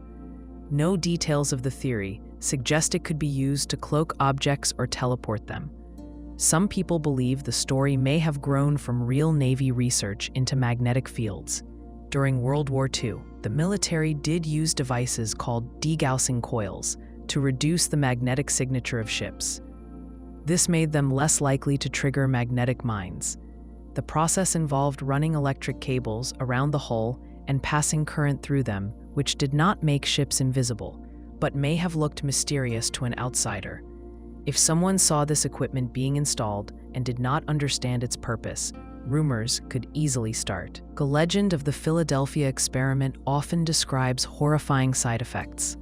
Sailors were said to vanish or become stuck inside walls. Some stories claim men were found wandering, confused, or invisible long after the experiment. These tales often describe the crew as suffering mental trauma, burns, or even being teleported through space and time. In each retelling, the details change, grow, and become more dramatic. Authors and filmmakers picked up the story and turned it into novels, TV shows, and movies. These versions added new layers to the legend, sometimes including time travel, contact with aliens, or government cover-ups. Popular culture kept the myth alive, even as historians and scientists explained why it could not be true. Imagine hearing the story for the first time in the 1960s or 70s, as rumors about UFOs and government secrets filled newspapers and late-night radio. The idea that the government could hide a ship from sight, or that an experiment had gone so wrong, fit well with the mood of the time. The story had all the elements of a classic conspiracy: secret military labs, lost records, and silenced witnesses. Some researchers tried to track down original crew members from the USS Eldridge.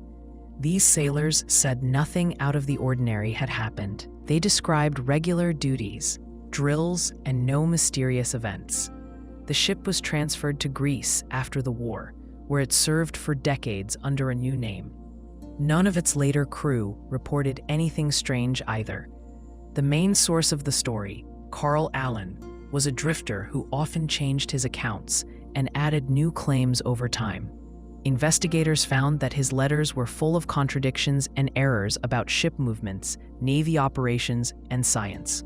Some suggest he may have made up the story as a prank or as a way to gain attention. Still, the Philadelphia experiment continues to attract interest. Some conspiracy theorists say the government destroyed the evidence, erased records, and silenced those involved.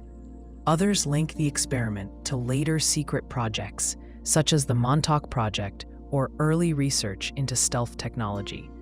A few point to minor gaps or errors in Navy records as proof of a cover-up, even though such gaps are common in military paperwork from World War II. The appeal of the story is easy to see.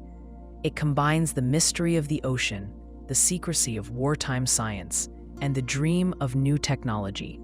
The legend suggests that governments might know more than they admit, and that scientific breakthroughs could be hidden from the public. It taps into both hope for new discoveries and fear of what those discoveries might bring. From a scientific point of view, the idea of making large objects invisible is still far beyond current technology. Researchers have developed metamaterials that can bend light around very small objects, but only at a tiny scale, and only for certain types of light. Nothing close to the Philadelphia experiment has been shown in real life. Even so, the story refuses to fade. It appears in documentaries, podcasts, and books about unsolved mysteries. It is discussed in online forums and at gatherings for UFO and paranormal enthusiasts. Each new generation finds a way to retell it, adding new details or connecting it to other legends. For many, the lack of evidence is not a reason to doubt, but another sign that a secret must exist. The Philadelphia experiment stands as a case study in how myths grow. A single letter, a misunderstood technology, and the natural human love for mystery and drama can become a global story. It reminds us that even in an age of science and reason, legends and conspiracy theories can have a long life. The truth is simpler than the myth. There was no vanishing ship, no teleportation, and no lost crew. But the story lives on, capturing the imagination and fueling debate about what might be possible. In the mid-20th century, scientists and government agencies in the United States began to explore ways to control the weather. One of the most ambitious projects was called Project Storm Fury. The main idea behind Storm Fury was to weaken hurricanes before they reached land, making them less destructive. Hurricanes are powerful storms that cause huge amounts of damage through strong winds, rain, and flooding. Each year, they threaten lives and property along the coastlines of the Atlantic and Gulf of Mexico. The hope was that, by changing the structure of a hurricane, it might be possible to save lives and reduce disaster costs. Project Storm Fury started in the 1960s and continued for more than 2 decades. The project was led by the U.S. Weather Bureau, now the National Weather Service, and the Navy, with help from other scientific organizations. The basic method was called cloud seeding. Scientists flew planes into hurricanes and released chemicals, such as silver iodide, into the clouds. Silver iodide acts like a tiny piece of dust, giving water vapor something to stick to. The hope was that this would cause more rain to fall from the outer bands of the hurricane, using up some of the storm's energy and making the inner core less powerful. The plan sounded simple, but hurricanes are complex systems. Scientists needed to know exactly where to drop the chemicals, how much to use, and when to do it. Each hurricane is different, with its own size, speed, and pattern. The Storm Fury teams watched weather maps and used radar to track storms in the Atlantic and Caribbean. When a hurricane looked likely to threaten land, but was still far out to sea, they flew long missions into the storm. Pilots and meteorologists faced tough conditions: heavy rain, strong winds, and turbulence just to get close enough to seed the clouds. Some early results seemed promising.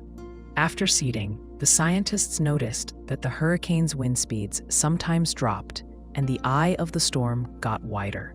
They thought this showed the storm was getting weaker, and the results were shared in scientific reports and the media. The idea of taming hurricanes caught the public's attention. People wondered if science could finally solve one of nature's most dangerous threats. But as the project went on, doubts began to grow. Other hurricanes that were not seeded showed the same patterns of weakening and change. It became clear that hurricanes naturally get stronger and weaker as they move over warm or cool water, or run into wind currents. The effects of cloud seeding were not always easy to separate from normal changes. As more data came in, many scientists agreed that the results were not clear enough to prove that seeding worked as hoped. Project Storm Fury faced other challenges too. Each hurricane is unpredictable, and getting permission to seed a storm was complicated. Officials worried about the risk of changing a hurricane's path. If a seeded storm missed one town but hit another, people might blame the scientists or the government. There were also concerns about international law, since hurricanes cross borders and affect many countries. Some leaders wondered if the United States had the right to change a storm that might later hit a neighbor. The idea of weather modification also raised ethical questions. Some people felt uneasy about trying to control natural forces. They worried about unexpected side effects, such as causing drought in one place or extra rain in another. Farmers, fishermen, and insurance companies had questions about who would be responsible if things went wrong. Some people asked whether it was safe to put chemicals into clouds, even though the amounts used were very small. Imagine living on the Florida coast in the 1960s. You hear on the radio that scientists are flying into hurricanes to try and weaken them before they come ashore. You hope the project will protect your home, but you also wonder what happens if the storm changes direction or grows stronger by mistake. You might trust the experts, but deep down, you wonder if anyone can really control the weather. Over time, Project Storm Fury became more of a research project than a plan to change every hurricane. Scientists learned a lot about how hurricanes work, how they form and move, and what factors make them stronger or weaker. The project helped improve forecasting, even if it did not lead to a reliable way to stop hurricanes. Researchers developed new tools, such as better radar and weather balloons, and learned more about flying safely in storms. In the 1970s, the project slowed down. New research showed that most hurricanes do not have enough of the right kind of clouds for seeding to work. The focus shifted to studying the storms, rather than trying to change them. By the 1980s, Project Storm Fury was ended, but the debate over weather modification continued. Other countries have tried similar weather experiments, mostly to make rain in dry regions or to reduce hail. Some cities use cloud seeding to try to increase rainfall or clear pollution. In the US, cloud seeding is sometimes used to boost water supply in drought-prone areas.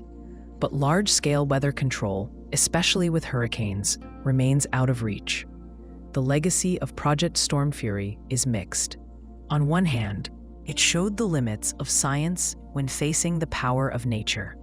On the other, it advanced meteorology and gave us a better understanding of storms. It also forced scientists, lawmakers, and the public to think carefully about the risks of interfering with natural systems. The questions raised by Storm Fury about ethics, responsibility, and the balance between human control and nature still shape the way we think about weather, climate, and technology today. Weather modification is no longer seen as a simple fix. Instead, scientists focus on forecasting, early warning, and helping communities prepare for storms. The lessons learned from Project Storm Fury guide today's efforts to adapt to extreme weather, showing that nature often has the final say, no matter how advanced our science becomes. In the 1960s and 70s, doctors and scientists began exploring the use of deep brain stimulation, DBS, as a way to treat people with severe and uncontrollable aggression. The idea was both simple and bold. Doctors would implant electrodes deep into certain areas of the brain, thought to control emotion and behavior. Then they would deliver small electrical pulses, hoping to calm violent outbursts or even change the patient's personality. At the time, psychiatric hospitals and prisons were full of people whose aggression put themselves and others at risk. Traditional treatments, such as talk therapy, drugs, or even lobotomy, often failed or caused serious side effects. Some doctors believed that DBS could offer a new answer. By targeting the right area of the brain, they hoped to reset a person's behavior at the source. Surgeons identified a few key brain regions, such as the amygdala, hypothalamus, and certain parts of the limbic system, as centers for rage and impulse. These are deep within the brain and are hard to reach without surgery. Doctors used imaging and crude guidance systems to find the target area. In surgery, they placed thin wires, electrodes, into these regions, then connected them to a control box placed under the skin. The device could be switched on and off, and the strength of the stimulation could be adjusted. Once the electrodes were in place, doctors began testing different patterns and strengths of stimulation. In some patients, the results were dramatic. People who had been violent and unpredictable became calm, even docile. Some patients described feeling strange but peaceful, as if their anger had simply disappeared. Families and hospital staff sometimes saw rapid improvement. In a few cases, patients who had required constant restraint or sedation could return to open wards. Researchers published reports and case studies. One famous surgeon, Dr. Jose Delgado, showed films of a bull charging toward him, only to stop in its tracks when he pressed a remote control. Delgado later implanted electrodes in patients with aggressive behavior. He and others claimed that stimulation could suppress rage or even allow for rewriting of the personality. But the effects were not always positive. Some patients became withdrawn, flat, or depressed. Others lost interest in activities or struggled to think clearly. A few showed no change at all or even became more agitated. The control of emotion seemed possible, but also unpredictable. Some doctors worried that DBS could erase not just aggression, but the parts of personality that made a person unique. The ethics of these procedures were often unclear. Many of the patients involved were in locked institutions or prisons. They could not easily refuse treatment, and some were not able to give informed consent. In some cases, family members or legal guardians agreed to surgery, hoping for a last resort when nothing else had worked. Doctors debated whether DBS was a treatment or a form of control. Was it right to change someone's mind with electricity? Could it be abused by those in power? Imagine being a patient in a psychiatric hospital, known for sudden rages that put others in danger. One day, doctors tell you that surgery might help you live a normal life. You may not understand exactly what is being proposed, but you agree, or your family does. After surgery, you wake up feeling calm, but different. You struggle to remember the old feelings, and you notice that people treat you differently. Staff are relieved, but you are not sure who you are anymore. Some doctors and researchers pushed the technology further. They asked if DBS could be used to treat depression, addiction, or other forms of mental illness. The line between therapy and mind control was not always clear. Public debate grew, especially as stories spread about possible abuses or experiments in prisons. In time, New medicines and better psychiatric treatments became available, and enthusiasm for DBS as a cure for aggression faded. By the late 1970s, public concern about ethics, consent, and abuse led to stricter rules. Institutional review boards and patient advocates demanded clearer safeguards. Today, deep brain stimulation is still used, but mostly for movement disorders like Parkinson's disease and under strict controls. The work from the 1960s and 70s shaped the way doctors and scientists think about the brain and behavior. It showed that complex human traits could sometimes be changed with electricity. It also revealed the risks of treating people as test subjects without full understanding or consent. The promise of rewriting personality now looks less like science and more like a warning. The legacy of early DBS in aggressive patients is a mix of hope, caution, and ethical questions. The desire to help people who cannot control their violence is understandable, but the right to control one's own mind is a basic human value. History reminds us that new technology must be balanced with respect for the person, their choices, and their dignity. The lesson is simple. Science can change the brain, but only careful ethics can protect what makes us human. In 1965, a baby boy named Bruce Reimer was born in Canada. At 8 months old, Bruce went in for a routine circumcision. The operation went wrong. A medical accident destroyed his penis. His parents, Janet and Ron, were devastated and desperate for help. They soon heard about Dr. John Money, a psychologist at Johns Hopkins University in the United States. Dr. Money was a leading expert on gender and sexuality. He believed that gender identity, the sense of being male or female, was shaped more by upbringing than by biology. He argued that a child could be raised as either a boy or a girl, regardless of their biological sex. The Reimers visited Dr. Money and explained their situation. Dr. Money suggested an unusual solution. They should raise Bruce as a girl. He convinced the parents that with surgery, hormone treatments, and the right upbringing, their child could have a happy and healthy life as a girl. Bruce was just over a year old when doctors removed his testicles and closed the wound. The Reimers changed their child's name from Bruce to Brenda. They dressed Brenda in girls' clothes and told everyone, including Brenda, that she was a girl. Dr. Money followed the case closely. He wrote about Brenda as part of a study on gender identity. He believed the case was a perfect test of his theory that nurture, not nature, determined gender. He visited the family each year, conducted interviews, and took detailed notes.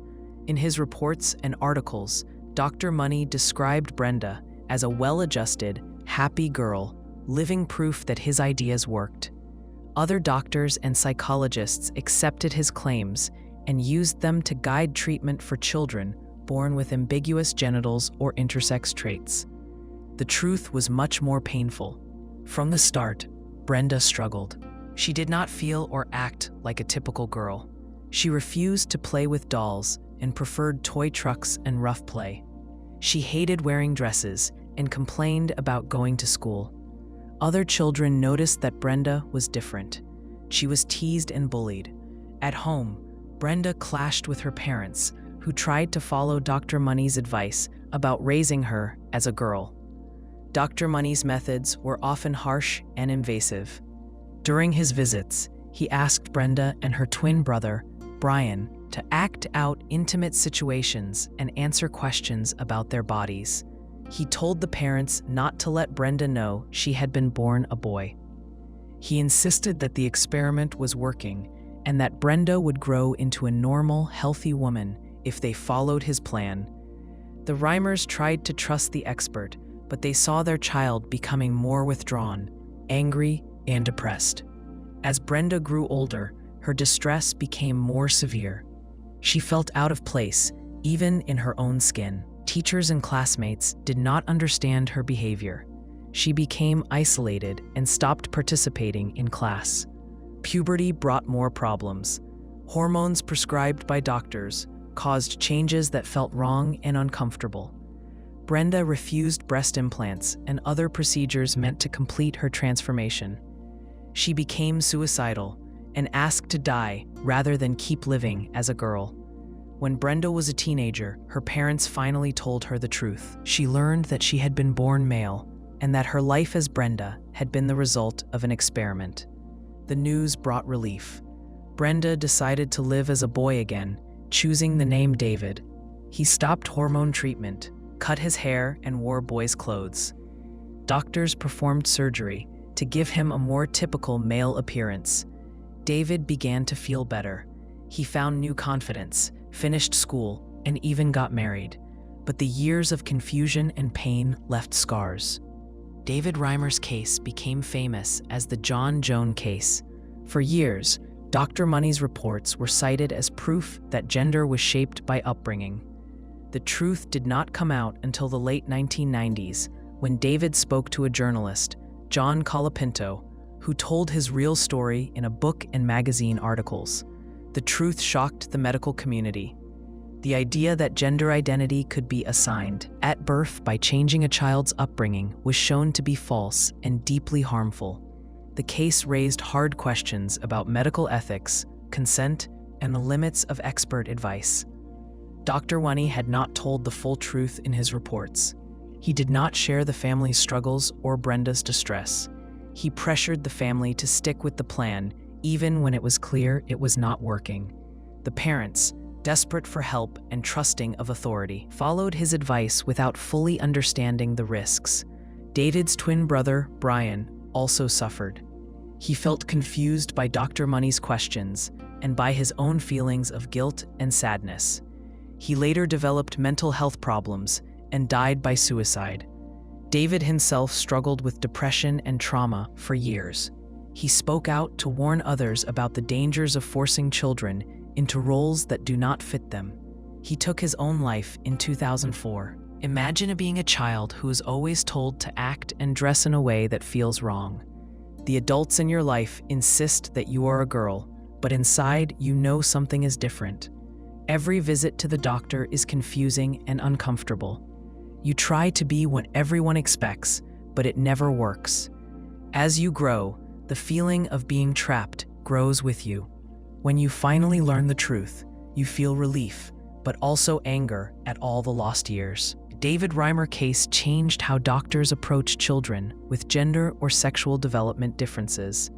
Today, medical professionals stress the importance of honesty, consent, and listening to the child's own feelings and identity. No one should be forced into a life or a body that does not fit. The story is a warning against experiments that ignore the voices and experiences of the people most affected. The lesson is clear. Good intentions and expert theories are not enough. Medicine must respect the rights and dignity of every patient, especially children. David Reimer's story reminds us that identity is personal and that no expert or parent should decide it for someone else. The harm done by this case led to new standards in medicine, focused on care, respect, and the truth. In the 1950s and 60s, researchers began to study what happens to the human mind when all outside stimulation is taken away. They called this sensory deprivation. These experiments were designed to understand the effects of isolation on thinking, memory, mood, and behavior. Scientists were curious about how much the brain needs sights, sounds, and touch to stay healthy. Their methods were simple but powerful. Volunteers were placed in environments where they could not see, hear, or feel much of anything. One famous example is the work of Dr. Donald Hebb at McGill University in Canada. Volunteers, often college students, were paid to lie on a bed in a small, soundproof room for hours or even days. They wore goggles that blocked all light, headphones that played white noise, and cotton gloves to limit touch. Some had foam cushions around their arms and legs to prevent feeling the surface of the bed.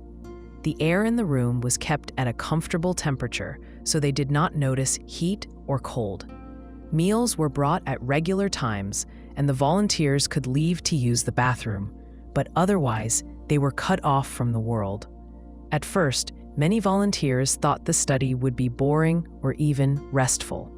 They imagined they might catch up on sleep or relax with their thoughts, but the experience quickly changed.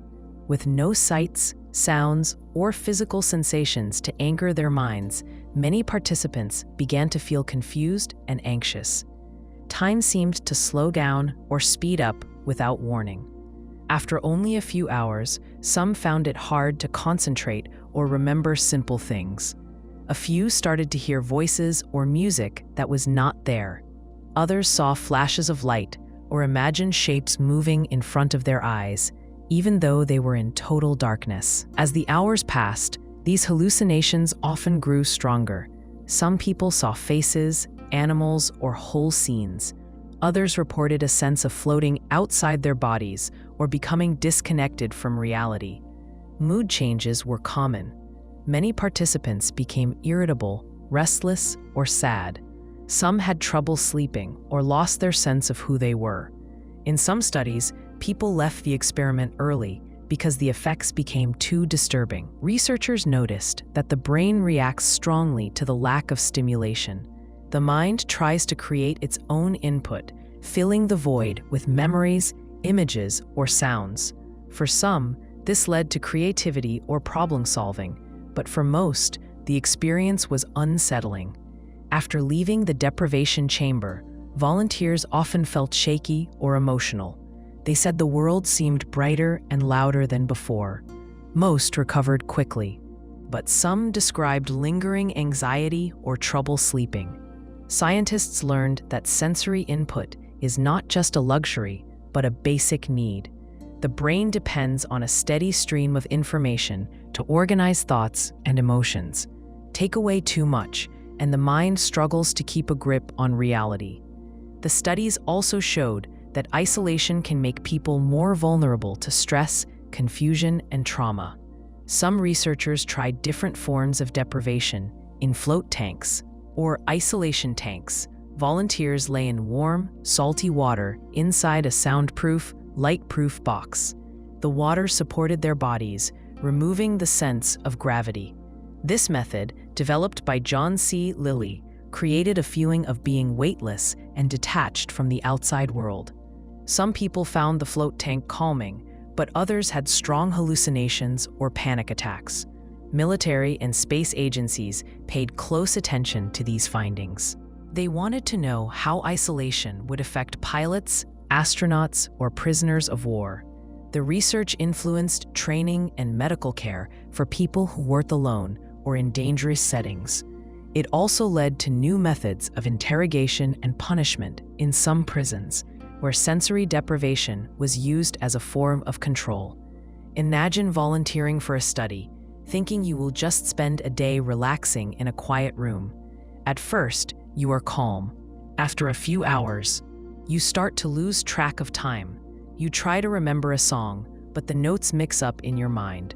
Shapes drift across your vision, though your eyes are closed. Later, you hear a voice calling your name, but you know you are alone. By the end of the experiment, you are relieved to see light and hear real sounds again. As the public learned about these studies, some people raised concerns about the risks. Critics argued that volunteers were not always told how intense the experience could be. Some people with a history of mental illness were affected more deeply and had trouble returning to normal life. The possibility of lasting harm led to stricter rules for experiments, including clearer consent and limits on how long people could be deprived. In later years, some therapists and researchers explored whether mild sensory deprivation, like short sessions in a float tank, could help with relaxation, meditation, or pain relief. Used carefully and with consent, some people found these experiences helpful. But the early research showed that the mind's need for stimulation is strong, and that taking it away can have serious effects. The legacy of sensory deprivation studies is a better understanding of how the brain responds to isolation. The findings helped guide how we design spaces for astronauts, submarine crews, and others who must spend long periods alone or in tight quarters. They also served as a warning about using deprivation as a tool for punishment or control. The studies revealed the mind's hunger for connection with the outside world. Sights, sounds, and touch are not just background noise. They are the foundation of how we think, feel, and stay grounded. The experiments showed that while the mind is flexible, it is also fragile, and that respect for the limits of human experience is always necessary. In the 1950s and 60s, a group of disturbing experiments took place at the Allen Memorial Institute in Montreal, Canada. The man in charge was Dr. Ewan Cameron, a respected psychiatrist. His work was funded in part by the CIA through a secret program called MKUltra. The CIA wanted to learn if it was possible to erase a person's memories and reshape their mind, a process sometimes called brainwashing. The patients who became subjects of these experiments were not told the real purpose. Most came to the hospital looking for help with anxiety, depression, or everyday life troubles. Instead, they were exposed to harsh and risky treatments without their consent or understanding. Dr. Cameron believed that mental illness could be broken down and then rebuilt from scratch. He called his method depatterning and psychic driving. The first step was to erase the patient's existing patterns of thought and memory. Cameron used a mix of techniques: massive doses of electroconvulsive therapy, ECT, long periods of drug-induced sleep, and large amounts of powerful drugs such as LSD or barbiturates. Some patients received dozens of electroshock treatments in a matter of days, far more than the safe standard. These shocks caused memory loss, confusion, and disorientation. Along with the electroshock and drugs, patients were often kept in a semi-conscious state for days or even weeks. During this time, they were exposed to psychic driving. Cameron played recorded messages over and over, sometimes thousands of times, using speakers placed under pillows or near beds. The tapes repeated simple phrases, instructions, or positive messages.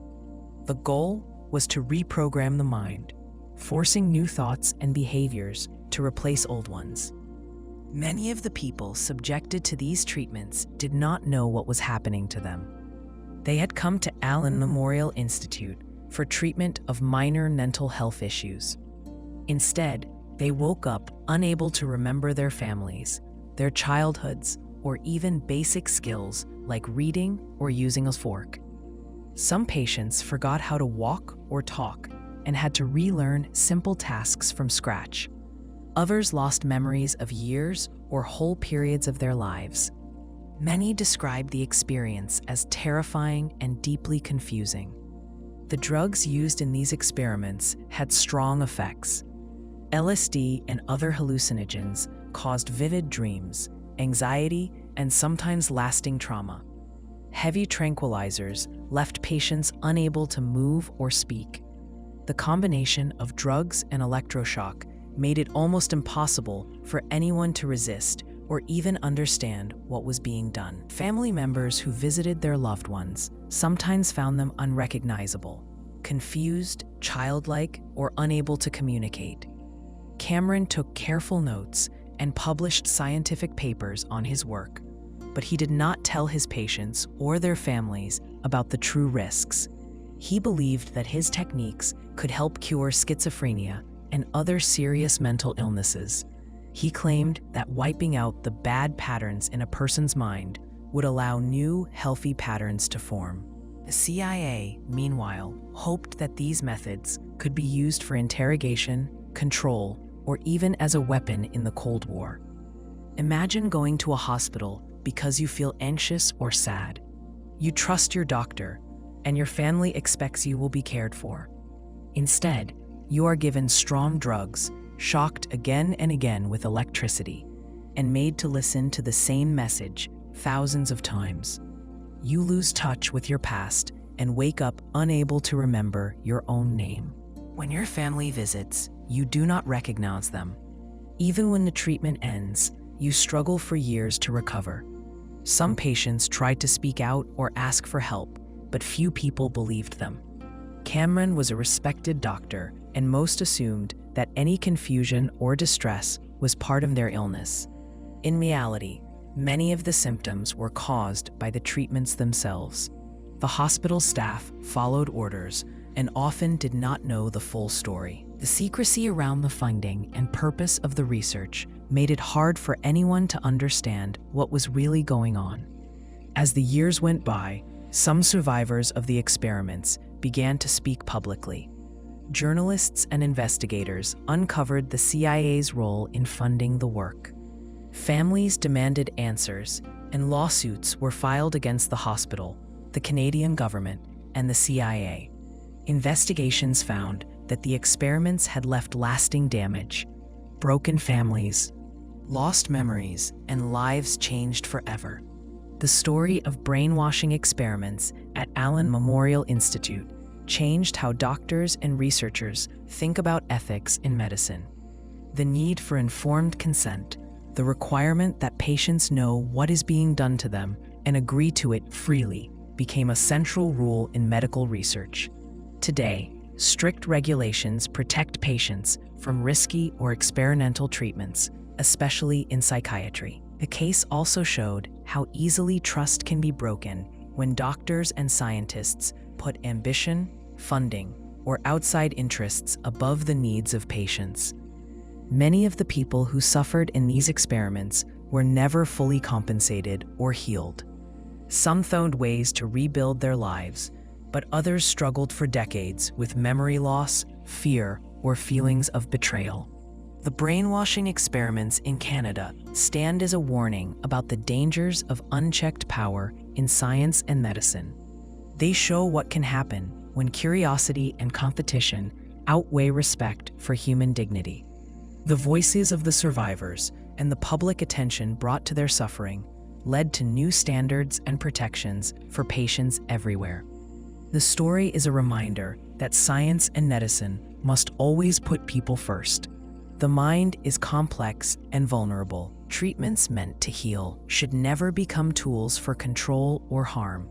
The lessons from Allen Memorial Institute echo through research today, shaping how doctors, scientists, and patients approach the search for new knowledge and better care. In recent years, advances in artificial intelligence have made it possible to create digital versions of people who have died. These AI Griefbots, or digital resurrection tools, work by training a chatbot on a person's data.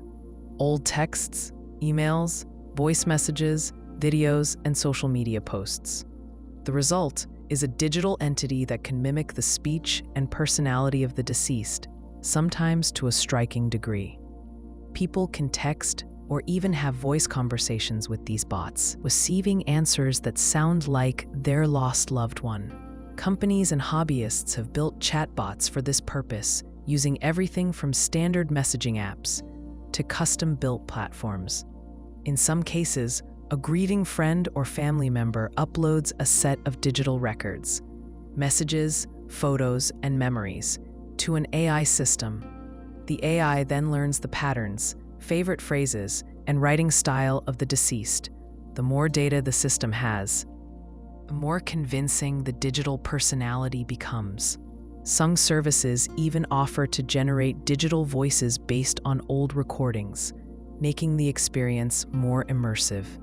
The idea appeals to many people in deep grief. The loss of a loved one is painful, and the longing to hear their voice or see their words again is powerful. An AI chatbot can feel like a way to say goodbye, to ask questions, or to keep a small part of a person alive.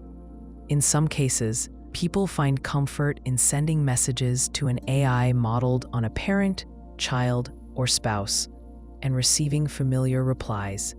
However, digital resurrection brings a long list of ethical and emotional risks. The biggest question is consent. Most people who died never agreed to have their digital data used in this way. Photos, messages, and social posts are often left behind, without clear rules about what should happen after death. Some families might want to remember a person quietly, while others see value in a digital afterlife. In some cases, one family member creates an AI grief bot without telling the rest, leading to anger or distress when others find out. Privacy is another major issue. Old texts, private emails, and sensitive conversations can become training data for an AI, exposing parts of someone's life they never meant to share. There is a risk that these bots could reveal secrets or hurt people if used carelessly. Digital security is also a concern. Hackers could misuse a grief bot for fraud or harassment, or a company could sell the data for profit. Even when privacy is protected, the emotional effects are complex. Some people find that talking to a digital version of a loved one helps them move through grief. Others find that it traps them in the past, making it harder to accept loss and move forward. The bot's answers may feel real, but are, in the end, generated by algorithms, sometimes comforting, sometimes strange or unsettling. Imagine someone who has just lost a close friend. In deep pain, they find a service online that promises to recreate the friend's voice and style. They send hundreds of old messages, photos, and recordings to the company. Soon, they are exchanging texts with the AI. At first, it helps. The bot remembers inside jokes, favorite movies, and old memories. The friend feels less alone. But over time, the answers become repetitive or off. The illusion of real contact breaks down. The person begins to rely on the bot for comfort, making it harder to reach out to living friends or to process the loss. For children and teens, the risks can be even greater. Young people may not understand the limits of AI or the difference between a chatbot and a real person. They could become attached to the digital version, avoiding normal grieving and making it harder to develop healthy coping skills. Experts in psychology and ethics warn that digital resurrection can create a false sense of hope or delay the natural grieving process. The line between memory and reality blurs. There is also a risk that people will use grief bots to avoid hard conversations with living friends or family, or to escape feelings that need to be faced. In some cases, companies have made deepfake videos using AI to create moving, talking images of the dead. Families sometimes request these for special events, a wedding, a graduation, a final goodbye. While some find these helpful, others see them as disturbing or disrespectful, especially if the person never gave permission. Law and policy have not kept up with these changes. There are few clear rules about who owns digital remains or who can decide how data is used after death. Some tech companies allow users to set up a legacy contact to manage accounts, but few have clear policies about digital resurrection. As the technology spreads, courts and lawmakers will have to decide what rights the dead and their families have over digital likenesses and data. There is also the risk of commercial exploitation. Some companies offer grief bots for free, while others charge fees or try to sell extra services. In the future, there could be a market for digital immortality, where people pay to have their data preserved and their personality recreated after death. This raises questions about who profits from grief and what happens to people who cannot afford such services. Imagine a world where anyone with enough digital data can be brought back in chatbot form, where children grow up with digital grandparents who answer questions, or where ex-partners use bots to replay old conversations. The emotional impact could be profound. Some might find comfort and healing, while others could become stuck in old pain, unable to move on from loss. There is also the question of authenticity. Even the most advanced AI cannot truly be the person who died. It can mimic patterns, copy a sense of humor, and share old memories, but it does not have feelings or true understanding. For some, this is enough. For others, it makes the whole process feel hollow or false. the technology is still new and evolving. As more people try AI Griefbots, society is beginning to debate their value and risk. Mental health professionals stress the need for careful guidance, honest consent, and clear boundaries. Grief is a natural process, and shortcuts can sometimes do more harm than good. Digital resurrection should never replace real mourning, human support, or the healthy acceptance of loss. The rise of digital resurrection and Griefbots shows how technology can touch the most personal parts of life and death. It raises hard questions about what it means to remember, to mourn, and to let go. As AI becomes more powerful, the need for respect, consent, and emotional care becomes more urgent. Every digital memory, every message, and every voice carries the weight of a real person, and how we use that data says much about our values and our humanity.